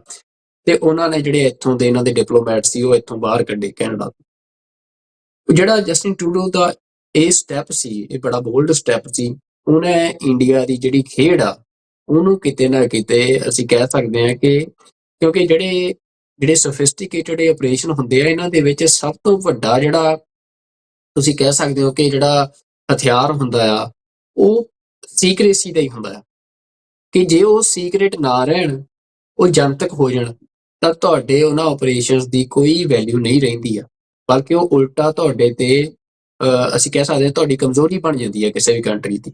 ਤੇ ਇੰਡੀਆ ਦੇ ਨਾਲ ਉਹ ਹੋਇਆ, ਜਸਟਿਨ ਟਰੂਡੋ ਨੇ ਉਹਦੇ 'ਚ ਵੱਡਾ ਰੋਲ ਪਲੇ ਕੀਤਾ ਤੇ ਨਾਲ ਹੀ ਦੀ ਨਾਲ ਜਿਹੜਾ ਜਿਸ ਤਰੀਕੇ ਦੇ ਨਾਲ ਅਮਰੀਕਨ ਏਜੰਸੀਜ਼ ਨੇ ਇੰਡੀਆ ਦਾ ਜਿਹੜਾ ਪਲੋਟ ਸੀ ਗੁਰਪਤਵੰਤ ਸਿੰਘ ਪੰਨੂ ਦੇ ਖਿਲਾਫ ਉਹਨੂੰ ਜਿਵੇਂ ਨਾਕਾਮ ਕੀਤਾ ਤੇ ਉਹਦੇ 'ਚ ਜਿਹੜਾ ਕਲਪ੍ਰਿਟ ਸੀ ਇੰਡੀਆ ਦਾ ਏਜੰਟ ਉਹਨੂੰ ਫੜਿਆ। ਤਾਂ ਇਹ ਸਾਰੀਆਂ ਚੀਜ਼ਾਂ ਜਿਹੜੀਆਂ ਹੋਈਆਂ ਉਹਨਾਂ ਅਸੀਂ ਦੇਖ ਸਕਦੇ ਹਾਂ ਕਿ ਇੱਕ ਵਾਰ ਜਿਹੜੀ ਸਿੱਖ ਮੂਵਮੈਂਟ ਸੀ, ਮਤਲਬ ਇੰਡੀਅਨ ਗਵਰਨਮੈਂਟ ਬੈਕਫੁੱਟ ਤੇ ਗਈ, ਇੰਡੀਅਨ ਸਟੇਟ ਬੈਕਫੁੱਟ ਤੇ ਗਈ ਤੇ ਜਿਹੜੀ ਸਿੱਖ ਮੂਵਮੈਂਟ ਆ ਉਹ ਦੁਨੀਆ ਦੇ ਨਕਸ਼ੇ ਤੇ ਦੁਬਾਰਾ ਉੱਭਰ ਕੇ ਆ ਗਈ ਤੇ ਦੁਨੀਆ ਦੇ ਹਰ ਅਖਬਾਰ ਦੇ ਵਿੱਚ, ਦੁਨੀਆ ਦੇ ਹਰ ਟੀਵੀ ਦੇ ਉੱਤੇ ਜਿਹੜੀ ਆ ਉਹ ਸਿੱਖ ਮੂਵਮੈਂਟ ਦੀ ਗੱਲ ਹੋ ਰਹੀ ਸੀ, ਸਿੱਖ ਮੂਵਮੈਂਟ ਕਵਰ ਹੋ ਰਹੀ ਸੀ ਕਿ ਦੁਨੀਆ ਦੇ ਵਿੱਚ ਇਹ ਗੱਲ ਆਮ ਚੱਲ ਰਹੀ ਸੀ ਕਿ ਸਿੱਖ ਅਤੇ ਭਾਰਤ ਜਿਹੜੇ ਆ ਇਹ ਦੋ ਵੱਖ-ਵੱਖ ਗੱਲਾਂ ਨੇ ਤੇ ਸਿੱਖ ਅਤੇ ਭਾਰਤ ਆਪਸ 'ਚ ਲੜ ਰਹੇ ਆ, ਉਹਨੂੰ ਕੋਈ ਕਿਸੇ ਵੀ ਤਰੀਕੇ ਨਾਲ ਦੇਖ ਰਿਹਾ ਹੋਵੇ। ਪਰ ਇਹ ਗੱਲ ਸਪਸ਼ਟ ਸੀ ਕਿ ਦੋ ਧਿਰਾਂ ਜਿਹੜੀਆਂ ਆ ਉਹ ਆਇਡੈਂਟੀਫਾਈ ਹੋ ਰਹੀਆਂ ਸੀ। ਉਸ ਤੋਂ ਬਾਅਦ ਮਤਲਬ ਜਿਹੜਾ ਉਸ ਆਪਰੇਸ਼ਨ ਦਾ ਅਗਲਾ ਪਾਰਟ ਸੀ ਕਿ ਜਿਹੜੀ ਅਨਾਰਕੀ ਫੈਲਾਉਣੀ, ਕਿ ਜਿਵੇਂ ਅਸੀਂ ਦੇਖ ਰਹੇ ਹਾਂ ਕਿ ਕੈਨੇਡਾ ਦੇ ਵਿੱਚ ਕੀ ਹੋ ਰਿਹਾ ਕਿ ਜਿਹੜੇ ਸਿੱਖ ਵਸੋਂ ਵਾਲੇ ਵੱਡੇ ਸ਼ਹਿਰ ਨੇ ਬਰੈਂਪਟਨ ਤੇ ਸਰੀ, ਉਹਨਾਂ ਦੇ ਵਿੱਚ ਜਿਹੜੇ ਕਿ ਅਸੀਂ ਕਹਿ ਸਕਦੇ ਹਾਂ ਕਿ ਸਿੱਖਾਂ ਨੇ ਪਿਛਲੇ ਸਮੇਂ ਦੇ ਵਿੱਚ ਆਪਣੀ ਮਿਹਨਤ ਦੇ ਨਾਲ, ਆਪਣੀ ਕਾਬਲੀਅਤ ਦੇ ਨਾਲ ਬੜੇ ਸੋਹਣੇ ਸ਼ਹਿਰ ਉਸਾਰੇ ਤੇ ਉਹਨਾਂ ਸ਼ਹਿਰਾਂ ਦੇ ਵਿੱਚ ਅਨਾਰਕੀ ਫੈਲਾਉਣ ਦਾ ਪ੍ਰੋਜੈਕਟ ਆਰੰਭਿਆ ਗਿਆ, ਜਿਹਦੇ 'ਚ ਭਾਰਤ ਤੋਂ ਜਿਹੜੇ ਕੁਛ ਗੈਂਗਸਟਰ ਜਿਨ੍ਹਾਂ ਦੇ ਕੇਸ ਉੱਥੇ ਚੱਲਦੇ ਹੋਣ ਜਾਂ ਉਸ ਤਰੀਕੇ ਦੇ ਜਿਹੜੇ ਬੰਦੇ ਆ ਉਹ ਇੱਥੇ ਪਜਾਏ ਗਏ ਤੇ ਫਿਰ ਉਹਨਾਂ ਨੂੰ ਪ੍ਰੋਜੈਕਟ ਦਿੱਤਾ ਗਿਆ ਕਿ ਤੁਸੀਂ ਸਿਰਫ ਤੇ ਉਹ ਬੰਦੇ ਕਰ ਕੀ ਰਹੇ ਆ, ਉਹ ਬੰਦੇ ਐਕਸਟੋਰਸ਼ਨ ਕਾਲਾਂ ਕਰਦੇ ਆ, ਜਿਹਦੇ ਵਿੱਚ ਹੁਣ ਕਈ ਗੱਲਾਂ ਸਾਹਮਣੇ ਆ ਰਹੀਆਂ ਕਿ ਕਿਵੇਂ ਉਹ ਡਾਟਾ ਚੋਰੀ ਕਰ ਰਹੇ ਆ ਲੋਕਾਂ ਦਾ, ਕਿ ਕਿਹਦੇ ਕੋਲ ਕਿੰਨੇ ਪੈਸੇ ਆ। ਉਹ ਬੰਦਿਆਂ ਦੇ ਡਾਟਾ ਚੋਰੀ ਕਰਕੇ ਉਹਦੇ 'ਚੋਂ ਹੁਣ ਕਈ ਗੱਲਾਂ ਆਉਂਦੀਆਂ ਨੇ ਕਿ ਬੈਂਕਾਂ ਤੋਂ ਚੋਰੀ ਹੋ ਰਿਹਾ ਆ ਜਾਂ ਹੋਰ ਜਿਹੜੇ ਫਾਈਨੈਂਸ਼ੀਅਲ ਇੰਸਟੀਚਿਊਟਸ ਨੇ ਉਹਨਾਂ ਤੋਂ ਚੋਰੀ ਹੋ ਰਿਹਾ, ਕਿ ਇਸ ਨੈਟਵਰਕ ਦਾ ਪਾਰਟ ਉਹ ਲੋਕ ਵੀ ਨੇ ਜਿਹੜੇ ਕਿ ਇੰਡੀਅਨ ਨੇ ਪਰ ਉਹ ਇਹਨਾਂ ਇੰਸਟੀਚਿਊਟਸ ਦੇ ਵਿੱਚ ਜੋਬਸ ਕਰਦੇ ਆ। ਇਹ ਸਾਰਾ ਕੁਛ ਇਨਵੈਸਟੀਗੇਸ਼ਨ ਦਾ ਪਾਰਟ ਆ। ਪਰ ਇਹ ਜਿਸ ਤਰੀਕੇ ਦੇ ਨਾਲ ਬੰਦੇ ਆਇਡੈਂਟੀਫਾਈ ਕਰਕੇ ਉਹਨਾਂ ਤੋਂ ਐਕਸਟੋਰਸ਼ਨ ਕਾਲਸ, ਲਾਰੈਂਸ ਬਿਸ਼ਨੋਈ ਜਿਹੜਾ ਕਿ ਭਾਰਤ ਦੀ ਜਿਹੜੀ ਗੁਜਰਾਤ ਦੀ ਜੇਲ੍ਹ ਆ ਉਹਦੇ 'ਚ ਕੈਦ ਆ, ਨਜ਼ਰਬੰਦ ਆ ਉਹਦੇ 'ਚ ਨਜ਼ਰਬੰਦੀ, ਪਰ ਉਹਦੀ ਜਿਹੜੀ ਆ ਉਹ ਇੱਕ ਹੋਟਲ ਵਰਗੀ ਕਿਹਾ ਜਾ ਸਕਦਾ ਕਿ ਜਿਹੜਾ ਪਹਿਲਾਂ ਪੰਜਾਬ ਦੀ ਜੇਲ੍ਹ 'ਚ ਸੀ ਤੇ ਸਿੱਧੂ ਮੂਸੇਵਾਲਾ ਨੂੰ ਮਰਵਾਉਣ ਤੋਂ ਬਾਅਦ ਉਹਨੂੰ ਸਪੈਸ਼ਲ ਉੱਥੇ ਲਿਆਂਦਾ ਗਿਆ, ਗੁਜਰਾਤ ਦੀ ਜੇਲ੍ਹ ਦੇ ਵਿੱਚ ਸਪੈਸ਼ਲ ਪ੍ਰੋਟੈਕਸ਼ਨ ਦਿੱਤੀ ਗਈ ਤੇ ਫਿਰ ਉਹਦੇ ਨਾਂ ਨੂੰ ਵਰਤ ਕੇ ਹੀ ਜਿਹੜੀਆਂ ਇਹ ਸਾਰੀਆਂ ਐਕਸਟੋਰਸ਼ਨ ਕਾਲਸ ਆ ਉਹ ਕੀਤੀਆਂ ਗਈਆਂ। ਤੇ ਉਹ ਇਹ ਸਾਰੇ ਦੇ ਵਿੱਚ ਜਿਹੜਾ ਮੋਡਸ ਆਪਰੈਂਡੀ ਆ ਉਹ ਇਹ ਆ ਕਿ ਬੰਦੇ ਜਾਂਦੇ ਆ ਦੋ, ਉਹ ਕਿਸੇ ਵੀ ਜਿਹੜਾ ਵਪਾਰੀ ਆ ਜਿਹਨੂੰ ਐਕਸਟੋਰਸ਼ਨ ਕਾਲ ਕੀਤੀ ਹੁੰਦੀ ਆ ਉਹਦੇ ਘਰ ਦੇ ਬਾਹਰ ਜਾ ਕੇ ਉਹਦੇ ਗਰਾਜ ਦੇ ਉੱਤੇ, ਉਹਦੇ ਘਰ ਦੇ ਉੱਤੇ ਗੋਲੀਆਂ ਮਾਰਦੇ ਆ ਤੇ ਉੱਥੋਂ ਭੱਜ ਲੈਂਦੇ ਆ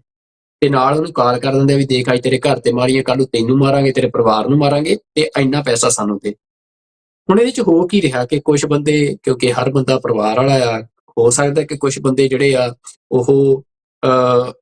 ਇਸ ਗੱਲ ਲਈ ਕਿ ਸਾਡਾ ਬਚਾਅ ਹੋ ਜੇ ਉਹ ਪੈਸੇ ਦੇ ਵੀ ਰਹੇ ਹੋਣ ਤੇ ਜਿਹੜਾ ਉਹ ਪੈਸਾ ਕਲੈਕਟ ਹੋ ਰਿਹਾ ਕਿ ਜਿਹੜਾ ਆਪਰੇਸ਼ਨ ਸਿੱਖਾਂ ਦੇ ਖਿਲਾਫ ਟ੍ਰਾਂਸਨੈਸ਼ਨਲ ਰਿਪਰੈਸ਼ਨ ਦਾ ਚਲਾਇਆ ਜਾ ਰਿਹਾ ਸੀ ਉਹਦੀ ਫੰਡਿੰਗ ਵੀ ਸਿੱਖਾਂ ਤੋਂ ਹੀ ਇਕੱਠੀ ਕੀਤੀ ਜਾ ਰਹੀ ਆ ਤੇ ਨਾਲ ਦੀ ਨਾਲ ਜਿਹੜੇ ਸਿੱਖ ਸਬਅਰਬਸ ਨੇ, ਜਿਹੜੇ ਸਿੱਖ ਟਾਊਨ ਆ ਕੈਨੇਡਾ ਦੇ ਵਿੱਚ, ਉਹਨਾਂ ਦੇ ਵਿੱਚ ਅਨਾਰਕੀ ਫੈਲਾਈ ਜਾ ਰਹੀ ਆ ਤੇ ਬੰਦੇ ਜਿਹੜੇ ਆ ਉਹ ਵੀ ਉਹ ਯੂਜ਼ ਕੀਤੇ ਜਾ ਰਹੇ ਆ ਇਹਨਾਂ ਦਾ ਪਿੱਛੇ ਸੰਬੰਧ ਪੰਜਾਬ ਨਾਲ, ਤਾਂ ਜਿਹਦੇ ਨਾਲ ਕਿ ਉਹ ਇਹ ਨੈਰੇਟਿਵ ਐਸਟੈਬਲਿਸ਼ ਕਰਨ ਦੀ ਕੋਸ਼ਿਸ਼ ਕਰ ਰਹੇ ਆ ਕਿ ਤੁਹਾਨੂੰ ਯਾਦ ਹੋਣਾ ਕਿ ਜਦੋਂ 1947 ਦੇ ਵਿੱਚ ਸਿੱਖ ਆਪਣਾ ਸਾਰਾ ਕੁਝ ਲੁਟਾ ਕੇ ਤੇ ਭਾਰਤ ਵਾਲੇ ਪਾਸੇ ਆਏ ਆ, ਤਾਂ ਇੱਥੇ ਜਿਹੜਾ ਉਹ ਸਰਕੂਲਰ ਜਾਰੀ ਕੀਤਾ ਗਿਆ ਕਿ ਸਿੱਖ ਜਰਾਇਮ ਪੇਸ਼ਾ ਕੌਣ, ਜਿਹਨੂੰ ਸਰਦਾਰ ਕਪੂਰ ਸਿੰਘ ਨੇ ਨਸ਼ਰ ਕੀਤਾ ਸੀ। ਤੇ ਉਹ ਹੀ ਜਿਹੜਾ ਪ੍ਰੋਜੈਕਟ ਆ ਕਿ ਕੈਨੇਡਾ ਦੇ ਵਿੱਚ ਜਿਹੜੀ ਸਿੱਖਾਂ ਨੇ ਆਪਣੀ ਆਪਣੀ ਸੇਵਾ ਦੇ ਨਾਲ, ਆਪਣੀ ਮਿਹਨਤ ਦੇ ਨਾਲ, ਕਾਬਲੀਅਤ ਦੇ ਨਾਲ ਜਿਹੜੀ ਆਪਣੀ ਥਾਂ, ਆਪਣੀ ਜਗ੍ਹਾ ਬਣਾਈ ਸੀ, ਉਸ ਨੂੰ ਡਿਫਿਊਜ਼ ਕਰਨ ਦੇ ਲਈ ਸਿੱਖਾਂ ਨੂੰ ਇੱਥੇ ਇੱਕ ਕ੍ਰਿਮੀਨਲ ਡਰਾਈਵ ਦੇ ਵਾਂਗ ਜਿਹੜਾ ਆ ਐਸਟੈਬਲਿਸ਼ ਕਰਨ ਦੀ ਕੋਸ਼ਿਸ਼ ਕੀਤੀ ਜਾ ਰਹੀ ਆ। ਤੇ ਜਿਹੜੇ ਉਹ ਸਾਰੇ ਘਟਨਾਕ੍ਰਮ ਦੇ ਵਿੱਚ, ਇਸ ਅਨਾਰਕੀ ਦੇ ਵਿੱਚ ਜਿਹੜੇ ਕੁਝ ਸਿੱਖ ਟਾਰਗੇਟ ਆ ਉਹਨਾਂ ਨੂੰ ਐਲੀਮੀਨੇਟ ਕਰਨ ਦੀਆਂ ਵੀ ਜਿਹੜੀਆਂ ਕੋਸ਼ਿਸ਼ਾਂ ਉਹ ਹੋ ਰਹੀਆਂ ਨੇ। ਤਾਂ ਇਹ ਸਾਰੇ ਦੇ ਵਿੱਚ ਅਸੀਂ ਦੇਖਿਆ ਕਿ ਕੈਨੇਡਾ ਦੀ ਜਿਹੜੀ RCMP ਆ ਉਹ ਇਹ ਸਪਸ਼ਟ ਕਰ ਚੁੱਕੀ ਸੀ ਕਿ ਇਹ ਜਿਹੜਾ ਸਾਰਾ ਪ੍ਰੋਜੈਕਟ ਆ ਇਹਦੇ ਪਿੱਛੇ ਵੱਡੇ ਪੱਧਰ ਤੇ ਭਾਰਤ ਦੀਆਂ ਏਜੰਸੀਆਂ ਦਾ ਹੱਥ ਆ। ਤੇ ਪਰ ਉਸ ਤੋਂ ਬਾਅਦ ਫਿਰ ਕੈਨੇਡਾ ਦੇ ਵਿੱਚ ਜਸਟਿਨ ਟਰੂਡੋ ਦੀ ਸਰਕਾਰ ਜਾਂਦੀ ਆ ਤੇ ਜਿਹੜੀ ਨਵੀਂ ਕਾਰਨੀ ਦੀ ਸਰਕਾਰ ਆ ਉਹ ਆਉਂਦੀ ਆ,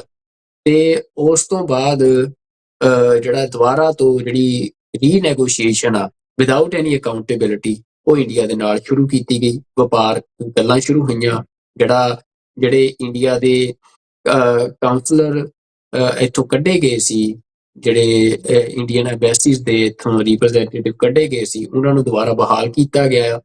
ਤਾਂ ਅਸੀਂ ਕਹਿ ਸਕਦੇ ਹਾਂ ਕਿ ਜਿਹੜੀ ਦੁਬਾਰਾ ਜਿਹੜੀ ਗੱਲਬਾਤ ਆ ਉਹ ਕੈਨੇਡਾ ਨੇ ਬਿਨਾਂ ਇੰਡੀਆ ਦੀ ਅਕਾਊਂਟੇਬਿਲਿਟੀ ਫਿਕਸ ਕੀਤੀਆਂ ਇਹਨਾਂ ਘਟਨਾਵਾਂ ਦੇ ਵਿੱਚ। ਹਾਲਾਂਕਿ RCMP ਕੈਨੇਡਾ ਦੀਆਂ ਸਿਕਿਉਰਿਟੀ ਏਜੰਸੀਜ਼ ਇਹ ਗੱਲ ਦਾਅਵਾ ਕਰ ਚੁੱਕੀਆਂ ਨੇ, ਬਲਕਿ ਪ੍ਰਾਈਮ ਮਿਨਿਸਟਰ ਪਾਰਲੀਮੈਂਟ 'ਚ ਕਹਿ ਚੁੱਕਿਆ ਕਿ ਇਹ ਜਿਹੜਾ ਸਾਰਾ ਆਪਰੇਸ਼ਨ ਆ ਜਾਂ ਇਹ ਸਾਰੇ ਅਟੈਕਸ ਨੇ ਕੈਨੇਡਾ ਦੀ ਸੋਇਲ ਦੇ ਉੱਤੇ, ਸੋਵਰੇਨਿਟੀ ਦੇ ਉੱਤੇ, ਉਹਦੇ ਪਿੱਛੇ ਇੰਡੀਆ ਦਾ ਹੱਥ ਆ। ਪਰ ਫਿਰ ਵੀ Indian prime minister Narendra Modi ਨੂੰ ਬਿਨਾਂ ਕਿਸੇ ਅਕਾਊਂਟੇਬਿਲਿਟੀ ਤੋਂ ਕੈਨੇਡਾ ਬੁਲਾਉਣਾ, ਤੇ ਉਸ ਤੋਂ ਬਾਅਦ ਕੈਨੇਡਾ ਦੀ ਫੋਰਨ ਮਿਨਿਸਟਰ ਜਿਹਦਾ ਸੰਬੰਧ ਇੰਡੀਆ ਦੇ ਨਾਲ ਆ ਪਿੱਛੋਂ, ਤੇ ਜਿਹਦੀਆਂ ਕਾਫੀ ਜਿਹੜੀਆਂ ਨੇੜਤਾ ਦੱਸੀ ਜਾਂਦੀ ਆ ਇੰਡੀਅਨ ਅਥਾਰਟੀਜ਼ ਦੇ ਨਾਲ, ਇੰਡੀਅਨ ਡੀਪ ਸਟੇਟ ਦੇ ਨਾਲ, ਉਹਨਾਂ ਦਾ ਜਿਨ੍ਹਾਂ ਤੇ ਇਲਜ਼ਾਮ ਸਿੱਖ ਲਾਉਂਦੇ ਆ ਅਨੀਤਾ ਆਨੰਦ ਦੇ ਉੱਤੇ, ਉਹਨਾਂ ਦੇ ਵੱਲੋਂ ਜਿਹੜੀਆਂ ਇਹ ਸਾਰੀਆਂ ਜਿਹੜੇ ਉਹ ਵਾਪਸ ਇੰਡੀਆ ਵੀ ਜਾ ਕੇ ਆਏ ਤੇ ਉੱਥੇ ਜਿਹੜੀਆਂ ਨੈਗੋਸ਼ੀਏਸ਼ਨਸ ਨੇ ਉਹ ਦੁਬਾਰਾ ਕੀਤੀਆਂ ਜਾ ਰਹੀਆਂ। ਪਰ ਜਿਹੜੇ ਸਿੱਖਾਂ ਦੇ ਘਰਾਂ ਦੇ ਉੱਤੇ ਜਿਹੜੀਆਂ ਗੋਲੀਆਂ ਨੇ ਉਹ ਲਗਾਤਾਰ ਉਸੇ ਤਰੀਕੇ ਨਾਲ ਚੱਲ ਰਹੀਆਂ ਆ, ਤੇ ਉਹ 2026 ਦੇ ਵਿੱਚ ਵੀ ਅਸੀਂ ਜਾ ਰਹੇ ਹਾਂ, ਪਰ ਹਜੇ ਰੁਕਣ ਦਾ ਕੋਈ ਵੀ ਜਿਹੜਾ ਆ ਉਹ ਸੰਕੇਤ ਨਹੀਂ ਮਿਲ ਰਿਹਾ। ਇਸ ਤੋਂ ਬਾਅਦ ਜੰਗ ਦੀ ਗੱਲ ਕਰਦੇ ਆ, ਇੰਡੀਆ ਪਾਕਿਸਤਾਨ ਵਾਰ ਦੀ, ਤਾਂ ਉਹ ਇੱਕ ਵੱਡੀ ਘਟਨਾ ਆ, ਕਿਉਂਕਿ ਅਸੀਂ ਇਹ ਜਾਣਦੇ ਹਾਂ ਕਿ ਦੁਨੀਆ ਦੇ ਵਿੱਚ ਜਦੋਂ ਵੀ ਨਵੇਂ ਰਾਜ ਹੋਂਦ ਚਾਹੁੰਦੇ ਆ, ਉਹ ਲੋਕ ਆਪਣੇ ਜਿਹੜੇ ਵੀ ਲੋਕ ਇਕੱਲੇ ਸਿੱਖ ਹੀ ਨਹੀਂ, ਦੁਨੀਆ ਦੀਆਂ ਵੱਖੋ-ਵੱਖ ਕੌਮਾਂ ਆਪਣੇ ਰਾਜ ਦੇ ਲਈ, ਆਪਣੀ ਡਿਗਨਿਟੀ ਦੇ ਲਈ, ਆਪਣੀ ਐਗਜ਼ਿਸਟੈਂਸ ਦੇ ਲਈ ਸਟਰਗਲ ਕਰ ਰਹੀਆਂ ਨੇ। ਪਰ ਜਦੋਂ ਕੰਟਰੀਜ਼ ਬਣਦੀਆਂ ਨੇ, ਸਟੇਟਸ ਬਣਦੀਆਂ ਨੇ, ਤੇ ਉਹਦੇ ਬਾਰੇ ਇੱਕ ਮੋਟੀ ਜਿਹੀ ਧਾਰਨਾ ਇਹ ਹੈ ਕਿ ਜਿਹੜੀਆਂ 5 ਬਿਗ ਪਾਵਰਸ ਨੇ, ਜਿਨ੍ਹਾਂ ਬਾਰੇ ਕਿਹਾ ਜਾਂਦਾ ਜਿਹੜੇ ਸਿਕਿਉਰਿਟੀ ਕਾਉਂਸਲ ਆ ਯੂਨਾਈਟਿਡ ਨੇਸ਼ਨ ਦੀ, ਉਹਦੀਆਂ ਅੱਜ ਮੈਂਬਰ ਵੀ ਨੇ, ਵੀ ਉਹ ਜਦੋਂ ਤੱਕ ਉਹਨਾਂ ਦੇ ਵਿੱਚੋਂ ਕਿਸੇ ਦਾ ਵੀ ਮੁਫਾਦ ਜਿਹੜਾ ਆ ਉਹ ਉਹਦੇ ਨਾਲ ਨਹੀਂ ਮੇਲ ਖਾਂਦਾ ਉਸ ਸਟਰਗਲ ਦੇ ਨਾਲ, ਉਦੋਂ ਤੱਕ ਜਿਹੜਾ ਕੋਈ ਵੀ ਖਿੱਤਾ ਆ ਉਹਦੇ 'ਚ ਨਵੀਂ ਕੰਟਰੀ ਹੋਂਦ 'ਚ ਨਹੀਂ ਆਉਂਦੀ ਆ। ਖਾਸ ਤੌਰ ਤੇ ਜਦੋਂ ਤੋਂ ਕੋਲਡ ਵਾਰ ਤੋਂ ਬਾਅਦ ਜਿਹੜਾ ਅਸੀਂ ਸਾਰਾ ਦੌਰ ਦੇਖ ਰਹੇ ਹਾਂ, ਜਦੋਂ ਤੋਂ ਕੋਲਡ ਵਾਰ ਖਤਮ ਹੋਈ ਆ, ਤੇ ਉਹ ਸਾਰੇ ਦੇ ਵਿੱਚ ਜਿਹਨੂੰ ਜੀਓ ਪੋਲਿਟਿਕਸ ਕਿਹਾ ਜਾਂਦਾ ਆ, ਤਾਂ ਇੰਡੀਆ ਪਾਕਿਸਤਾਨ ਦੀ ਜਿਹੜੀ ਵਾਰ ਆ ਉਹਨੂੰ ਇੱਕ ਜਿਹੜੀ ਸਾਊਥ ਏਸ਼ੀਆ ਦੀ ਜੀਓ ਪੋਲਿਟਿਕਸ ਦਾ ਇੱਕ ਵੱਡਾ ਈਵੈਂਟ ਮੰਨਿਆ ਜਾ ਰਿਹਾ ਆ, ਜਿਹੜੀ ਕਿ ਇਸ ਸਾਲ ਮਤਲਬ ਫੁੱਲ ਫਲਾਈਟ ਇੱਕ ਤਰ੍ਹਾਂ ਦੇ ਨਾਲ ਵਾਰ ਹੋਈ ਆ, ਜਿਹਦੇ 'ਚ ਭਾਰਤ ਦੇ 6 ਜਹਾਜ਼ ਸੁੱਟਣ ਦਾ ਪਾਕਿਸਤਾਨ ਨੇ ਦਾਅਵਾ ਕੀਤਾ, ਜਿਹਦੀ ਪ੍ਰੋੜਤਾ ਕੀਤੀ ਹੈ ਕਈ ਮੁਲਕਾਂ ਨੇ ਕਿ ਭਾਰਤ ਦੇ ਜਿਹੜੇ ਰਫੇਲ ਜਹਾਜ਼ ਸਮੇਤ 6 ਦੇ ਕਰੀਬ ਜਿਹੜੇ ਜਹਾਜ਼ ਆ ਉਹ ਪਾਕਿਸਤਾਨ ਨੇ ਸੁੱਟੇ ਆ। ਭਾਰਤ ਦੇ ਵੱਲੋਂ ਪਹਿਲਾਂ ਪਾਕਿਸਤਾਨ ਦੇ ਵਿੱਚ ਜਿਹੜੇ ਜਹਾਜ਼ਾਂ ਦੇ ਰਾਹੀਂ ਬੰਬ ਸੁੱਟੇ ਗਏ, ਜਿਹੜੇ ਆ ਉਹ ਅਟੈਕ ਕੀਤਾ ਗਿਆ। ਤੇ ਇਸ ਜੰਗ ਦੇ ਵਿੱਚ ਪਰ ਜਿਹੜੀ ਗੱਲ ਸਮਝਣ ਵਾਲੀ ਆ ਉਹ ਇਹ ਆ ਕਿ ਜਿਹੜਾ ਮਤਲਬ ਪੰਜਾਬ ਦੇ ਵਿੱਚ ਜਿਹੜਾ ਇੰਡੀਅਨ ਨੈਸ਼ਨਲਿਜ਼ਮ ਦਾ ਪ੍ਰਭਾਵ ਆ ਉਹ ਬਹੁਤ ਵੱਡੇ ਪੱਧਰ ਤੇ ਘਟਿਆ ਨਜ਼ਰ ਆਇਆ, ਕਿ ਇਸ ਜੰਗ ਦੇ ਵਿੱਚ ਪੰਜਾਬ ਦੇ ਜਿਹੜੇ ਲੋਕ ਆ ਉਹ ਭਾਰਤੀ ਰਾਸ਼ਟਰਵਾਦ ਦਾ ਝੰਡਾ ਚੁੱਕੀ ਨਜ਼ਰ ਨਹੀਂ ਆਏ, ਤੇ ਖਾਸ ਤੌਰ ਤੇ ਸਿੱਖ ਜਿਹੜੀ ਆਬਾਦੀ ਆ ਉਹ ਸਾਰੇ ਹੀ ਉਹਨਾਂ ਨੇ ਆਪਣੇ ਆਪ ਨੂੰ ਇਸ ਜੰਗ ਤੋਂ ਪਾਸੇ ਰੱਖਿਆ। ਹਾਂ, ਪੰਜਾਬ ਦੇ ਲੋਕ ਆਪਣੀ ਸੁਰੱਖਿਆ ਲਈ ਫਿਕਰਮੰਦ ਸੀ, ਪਿੰਡਾਂ ਦੇ ਵਿੱਚ ਇਸ ਗੱਲ ਦੀ ਫਿਕਰਮੰਦੀ ਸੀ ਕਿ ਇਸ ਜੰਗ ਦੇ ਵਿੱਚ ਕੋਈ ਨੁਕਸਾਨ ਚਾਹੇ ਦਰਬਾਰ ਸਾਹਿਬ ਦਾ ਆ, ਚਾਹੇ ਨਨਕਾਣਾ ਸਾਹਿਬ ਦਾ ਆ, ਉਹ ਨਾ ਹੋਵੇ, ਜਾਂ ਆਮ ਜੀਵਨ ਆ ਪੰਜਾਬ ਦਾ ਉਹਦਾ ਨਾ ਹੋਵੇ। ਪਰ ਜਿਹੜੀ ਇਹ ਲੜਾਈ ਵੀ ਲੋਕ ਇਸ ਲੜਾਈ ਦਾ ਹਿੱਸਾ ਨਹੀਂ ਬਣੇ, ਤਾਂ ਇੰਡੀਅਨ ਸਟੇਟ ਨੇ ਕਾਫੀ ਕੋਸ਼ਿਸ਼ ਕੀਤੀ ਆਪਣੇ ਪ੍ਰਚਾਰ ਸਾਧਨਾਂ ਦੇ ਰਾਹੀਂ, ਨੈਰੇਟਿਵ ਬਿਲਡਿੰਗ ਦੇ ਟੂਲਸ ਦੇ ਰਾਹੀਂ ਕਿ ਜਿਹੜੇ ਲੋਕ ਆ ਉਹਨਾਂ ਦੇ ਅੰਦਰ ਰਾਸ਼ਟਰਵਾਦ ਜਗਾਇਆ ਜਾਵੇ ਪੰਜਾਬ ਦੇ ਲੋਕਾਂ ਅੰਦਰ। ਪਰ ਸ਼ਾਇਦ ਇਹ ਇੱਕ ਇਸ਼ਾਰਾ ਸੀ ਕਿ ਪੰਜਾਬ ਦੇ ਜਿਹੜੇ ਲੋਕ ਆ ਉਹ ਭਾਰਤੀ ਰਾਸ਼ਟਰਵਾਦ ਤੋਂ ਵੱਡੇ ਪੱਧਰ ਦੇ ਉੱਤੇ ਹੁਣ ਇਨਕਾਰੀ ਹੋ ਚੁੱਕੇ ਆ। ਹੁਣ ਇਹ ਜਿਹੜੀ ਅੰਡਰ ਕਰੰਟ ਐਸਪੀਰੇਸ਼ਨ ਆ ਜਾਂ ਇਹ ਅੰਡਰ ਕਰੰਟ ਜਿਹੜੀ ਸਾਈਕੋਲੋਜੀ ਆ ਪੰਜਾਬ ਦੇ ਲੋਕਾਂ ਦੀ, ਉਹ ਜਿਹੜੀ ਆ ਉਹ ਅਸੀਂ ਜਦੋਂ ਹੜ੍ਹਾਂ ਦੀ ਗੱਲ ਕਰ ਰਹੇ ਆ, ਜਿਵੇਂ ਮੈਂ ਦੱਸਿਆ ਕਿ ਹੜ੍ਹਾਂ ਬਾਰੇ ਇਹ ਬੜਾ ਸਪਸ਼ਟ ਨੈਰੇਟਿਵ ਜਿਹੜਾ ਸਾਹਮਣੇ ਦੇਖਣ ਨੂੰ ਮਿਲਿਆ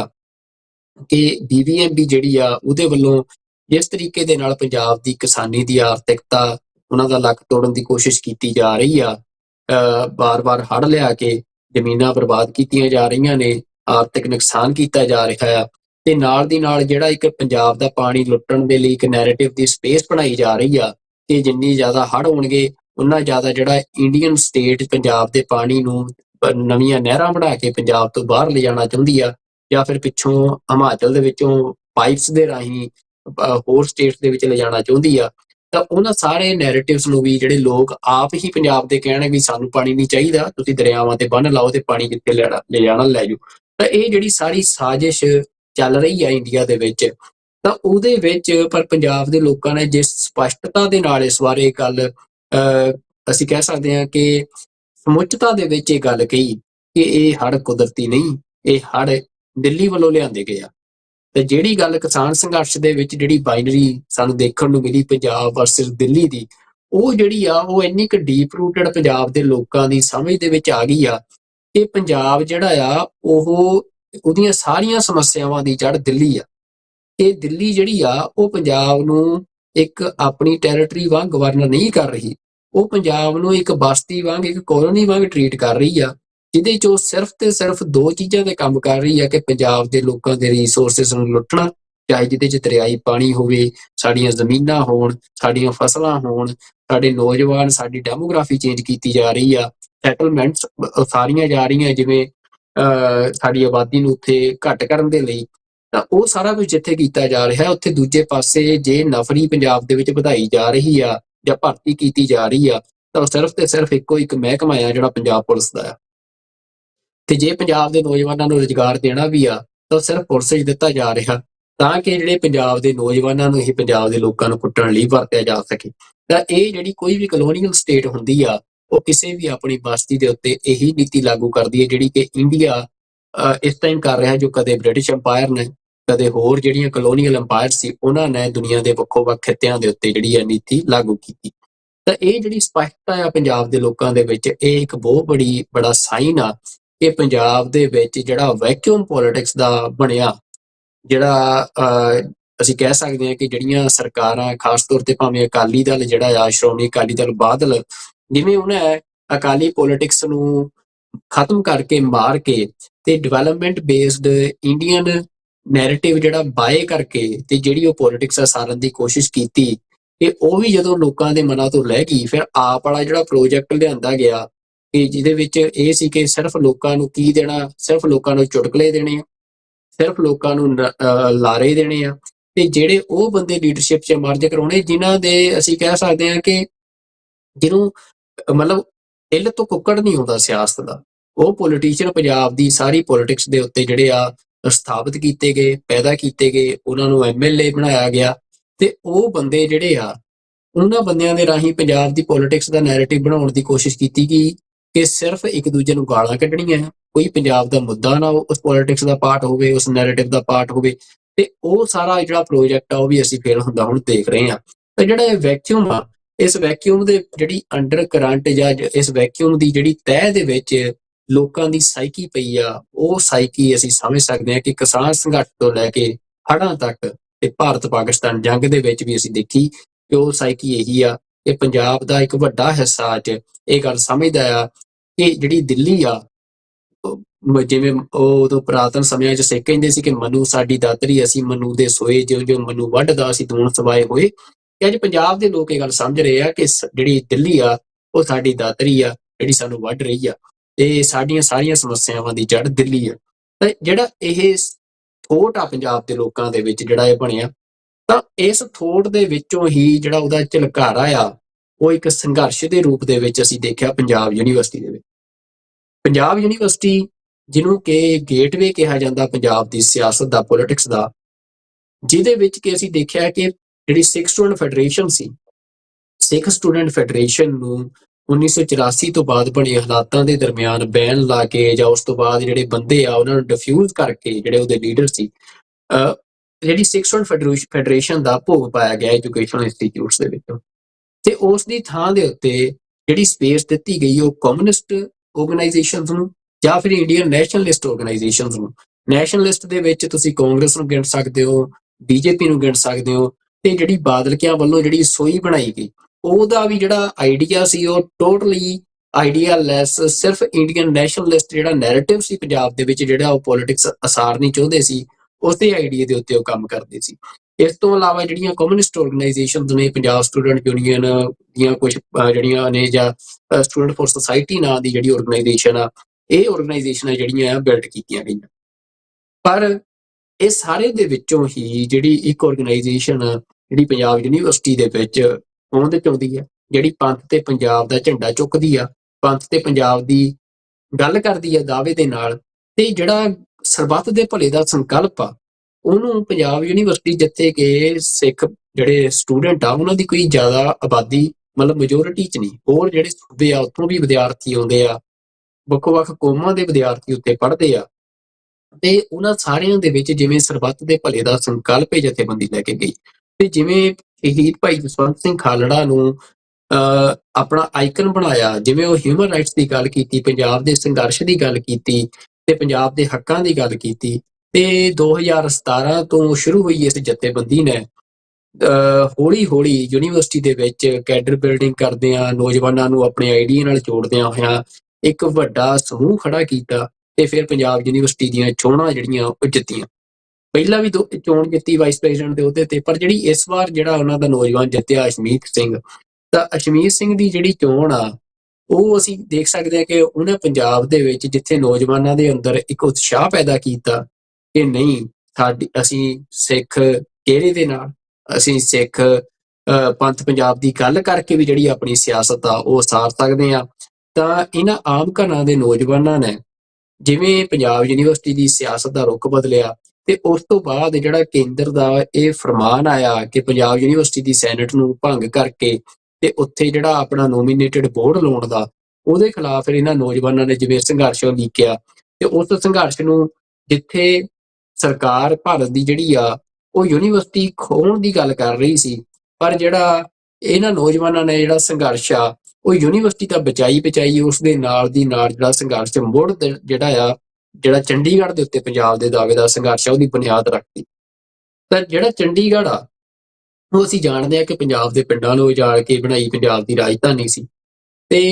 ਇੰਡੀਅਨ ਸਟੇਟ ਨੇ ਜਦੋਂ ਪੰਜਾਬ ਦੀ ਰੀਆਰਗਨਾਈਜੇਸ਼ਨ ਕੀਤੀ ਆ, ਤਾਂ ਉਹਨੇ ਕੀ ਕੀਤਾ, ਉਹਨੇ ਖਿੱਤਿਆਂ ਦੀ ਉਸ ਤਰੀਕੇ ਨਾਲ ਵੰਡ ਕੀਤੀ ਕਿ ਚੰਡੀਗੜ੍ਹ ਵੀ ਜਿਹੜਾ ਆ ਉਹ ਵੀ ਰਾਜਧਾਨੀ ਸਾਂਝੀ ਰੱਖਤੀ ਹਰਿਆਣੇ ਦੇ ਨਾਲ, ਤੇ ਨਾਲ ਦੀ ਨਾਲ ਜਿਹੜੇ ਪੰਜਾਬ ਦੇ ਦਰਿਆਈ ਸਰੋਤ ਸੀ ਉਹਨਾਂ ਨੂੰ ਵੀ, ਮਤਲਬ ਜਿਵੇਂ ਰਣਜੀਤ ਸਾਗਰ ਜਿਹੜੀ ਝੀਲ ਆ, ਗੁਰੂ ਗੋਬਿੰਦ ਜਿਹੜੀ ਭਾਖੜਾ ਡੈਮ ਵਾਲੀ ਝੀਲ ਆ, ਮੈਂ ਨਾਮ ਮੇਰੇ ਦਿਮਾਗ ਚੋਂ ਨਿਕਲ ਰਿਹਾ ਇਸ ਟਾਈਮ ਉਹਦਾ ਪੂਰਾ, ਜਿਹੜੀ ਉਹ ਝੀਲ ਆ, ਉਹ ਰੈਜ਼ਰਵਾਇਰ ਆ, ਉਹ ਰੈਜ਼ਰਵਾਇਰ ਸਾਰਾ ਉਹ ਪੰਜਾਬੀ ਪਿੰਡ ਸੀ। ਭਾਖੜਾ ਤੁਸੀਂ ਕਹਿ ਸਕਦੇ ਹੋ ਸਾਰਾ ਪੰਜਾਬੀ ਪਿੰਡ ਸੀ, ਪੰਜਾਬੀ ਬੋਲਦਾ ਇਲਾਕਾ ਸੀ। ਉਹ ਸਾਰੇ ਨੂੰ ਮਤਲਬ ਸਿਰਫ ਹਿਮਾਚਲ ਦੇ ਨਾਲ ਤੁਸੀਂ ਕਹਿ ਸਕਦੇ ਹੋ ਕਿ ਜਿਹੜਾ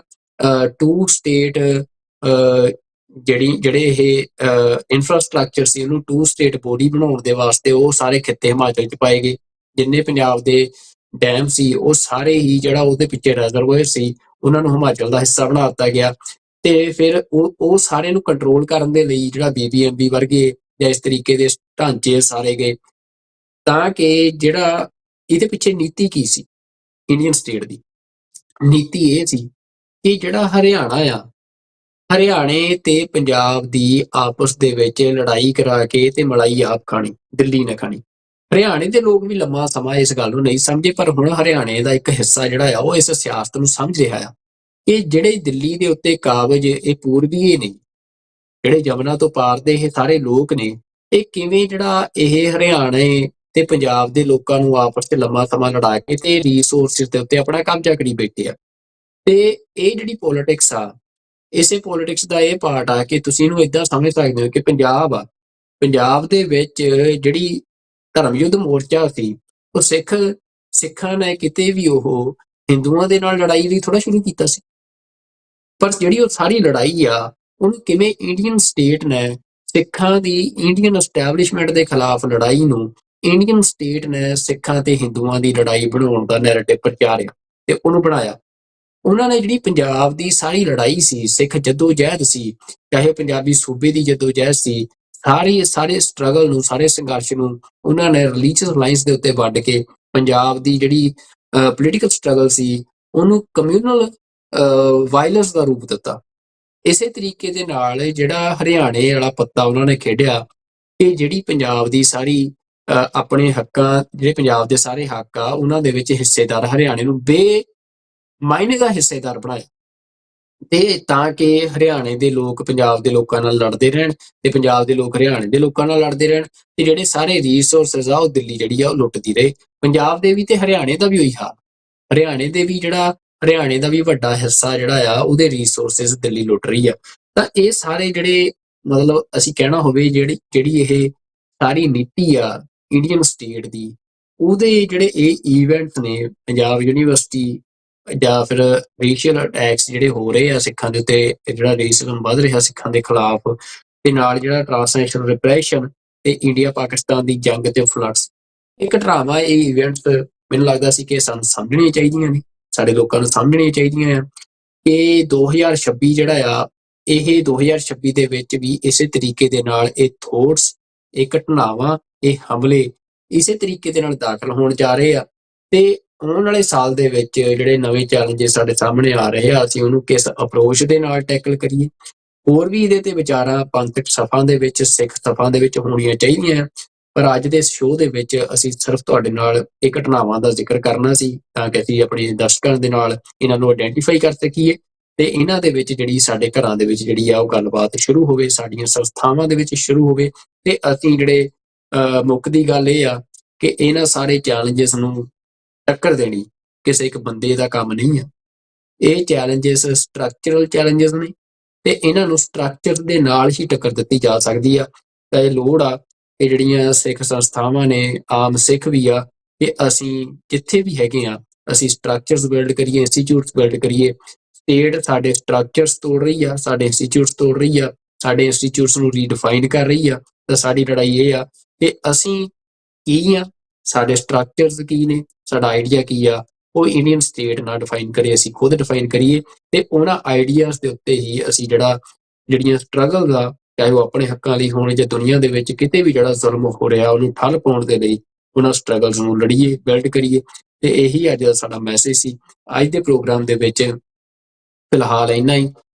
ਅਗਲੇ ਪ੍ਰੋਗਰਾਮ ਦੇ ਵਿੱਚ ਕਿਸੇ ਹੋਰ ਮਹਿਮਾਨ ਦੇ ਨਾਲ ਆਮ ਦੇ ਵਾਂਗ ਤੁਹਾਡੇ ਅੱਗੇ ਹਾਜ਼ਰ ਹੋਵਾਂਗਾ। ਅੱਜ ਫਿਲਹਾਲ ਮੈਂ ਇਕੱਲੇ ਨੇ ਹੀ ਤੁਹਾਡੇ ਨਾਲ ਜਿਹੜੀਆਂ ਇਹ ਗੱਲਾਂ ਬਾਤਾਂ ਨੇ ਸਾਂਝੀਆਂ ਕੀਤੀਆਂ। ਤੁਹਾਨੂੰ ਕੋਈ ਵੀ ਗੱਲ ਜਿਹੜੀ ਆ ਜੇ ਚੰਗੀ ਲੱਗੀ ਆ ਉਹਦੇ ਬਾਰੇ ਵੀ ਜ਼ਰੂਰ ਕਮੈਂਟ ਕਰਕੇ ਦੱਸਿਓ। ਜੇ ਕੋਈ ਤੁਹਾਡਾ ਕੋਈ ਸਵਾਲ ਹੋਵੇ, ਤੁਹਾਨੂੰ ਲੱਗ ਰਿਹਾ ਕੋਈ ਗੱਲ ਗਲਤ ਆ, ਤਾਂ ਉਹਦੇ ਬਾਰੇ ਵੀ ਤੁਸੀਂ ਆਪਣਾ ਕਮੈਂਟ ਕਰਕੇ ਆਪਣਾ ਜਿਹੜਾ ਸੁਨੇਹਾ ਆ ਉਹ ਸਾਡੇ ਤੱਕ ਭੇਜ ਸਕਦੇ ਹੋ। ਤੇ TV84 ਤੁਹਾਡੀ ਸਪੋਰਟ ਦੇ ਨਾਲ ਚੱਲ ਰਿਹਾ ਹੈ। TV84 ਨੂੰ ਵੱਧ ਤੋਂ ਵੱਧ ਤੁਸੀਂ ਡੋਨੇਟ ਕਰੋ। TV84 ਦੀ ਵੈਬਸਾਈਟ tv84.com ਦੇ ਉੱਤੇ ਜਾ ਕੇ ਤੁਸੀਂ ਡੋਨੇਟ ਕਰ ਸਕਦੇ ਹੋ। ਇਸ ਦੇ ਨਾਲ ਹੀ ਜਿਹੜੀਆਂ TV84 ਦੀਆਂ ਐਪਸ ਨੇ, ਐਂਡਰੋਇਡ ਦੇ ਉੱਤੇ ਵੀ, ਆਈਫੋਨ ਦੇ ਉੱਤੇ ਵੀ ਡਾਊਨਲੋਡ ਕਰੋ। ਤੇ ਅਗਲੇ ਸਾਲ ਦੇ ਵਿੱਚ TV84 ਦੇ ਜਿਹੜੇ ਇਹ ਅਸੀਂ ਨਵੇਂ ਪਲੇਟਫਾਰਮਸ ਬਿਲਡ ਕੀਤੇ ਆ, ਉਹਨਾਂ ਨੂੰ ਹੋਰ ਬੜੇ ਸੁਚਾਰੂ ਤਰੀਕੇ ਦੇ ਨਾਲ ਤੁਹਾਡੇ ਤੱਕ ਲੈ ਕੇ ਆਵਾਂਗੇ। ਤੇ ਜਿਹੜੀ ਗੱਲ ਆ ਪੰਥ ਦੀ, ਪੰਜਾਬ ਦੀ, ਹੱਕ ਸੱਚ ਦੀ, ਉਹ ਤੁਹਾਡੇ ਤੱਕ ਪਹੁੰਚਦੀ ਕਰਾਂਗੇ। ਅੱਜ ਇੰਨਾ ਹੀ। ਫਿਰ ਮਿਲਦੇ ਹਾਂ ਅਗਲੇ ਪ੍ਰੋਗਰਾਮ ਦੇ ਵਿੱਚ। ਉਦੋਂ ਤੱਕ ਰੱਬ ਰਾਖਾ ਜੀ। ਵਾਹਿਗੁਰੂ ਜੀ ਕਾ ਖਾਲਸਾ, ਵਾਹਿਗੁਰੂ ਜੀ ਕੀ ਫਤਿਹ।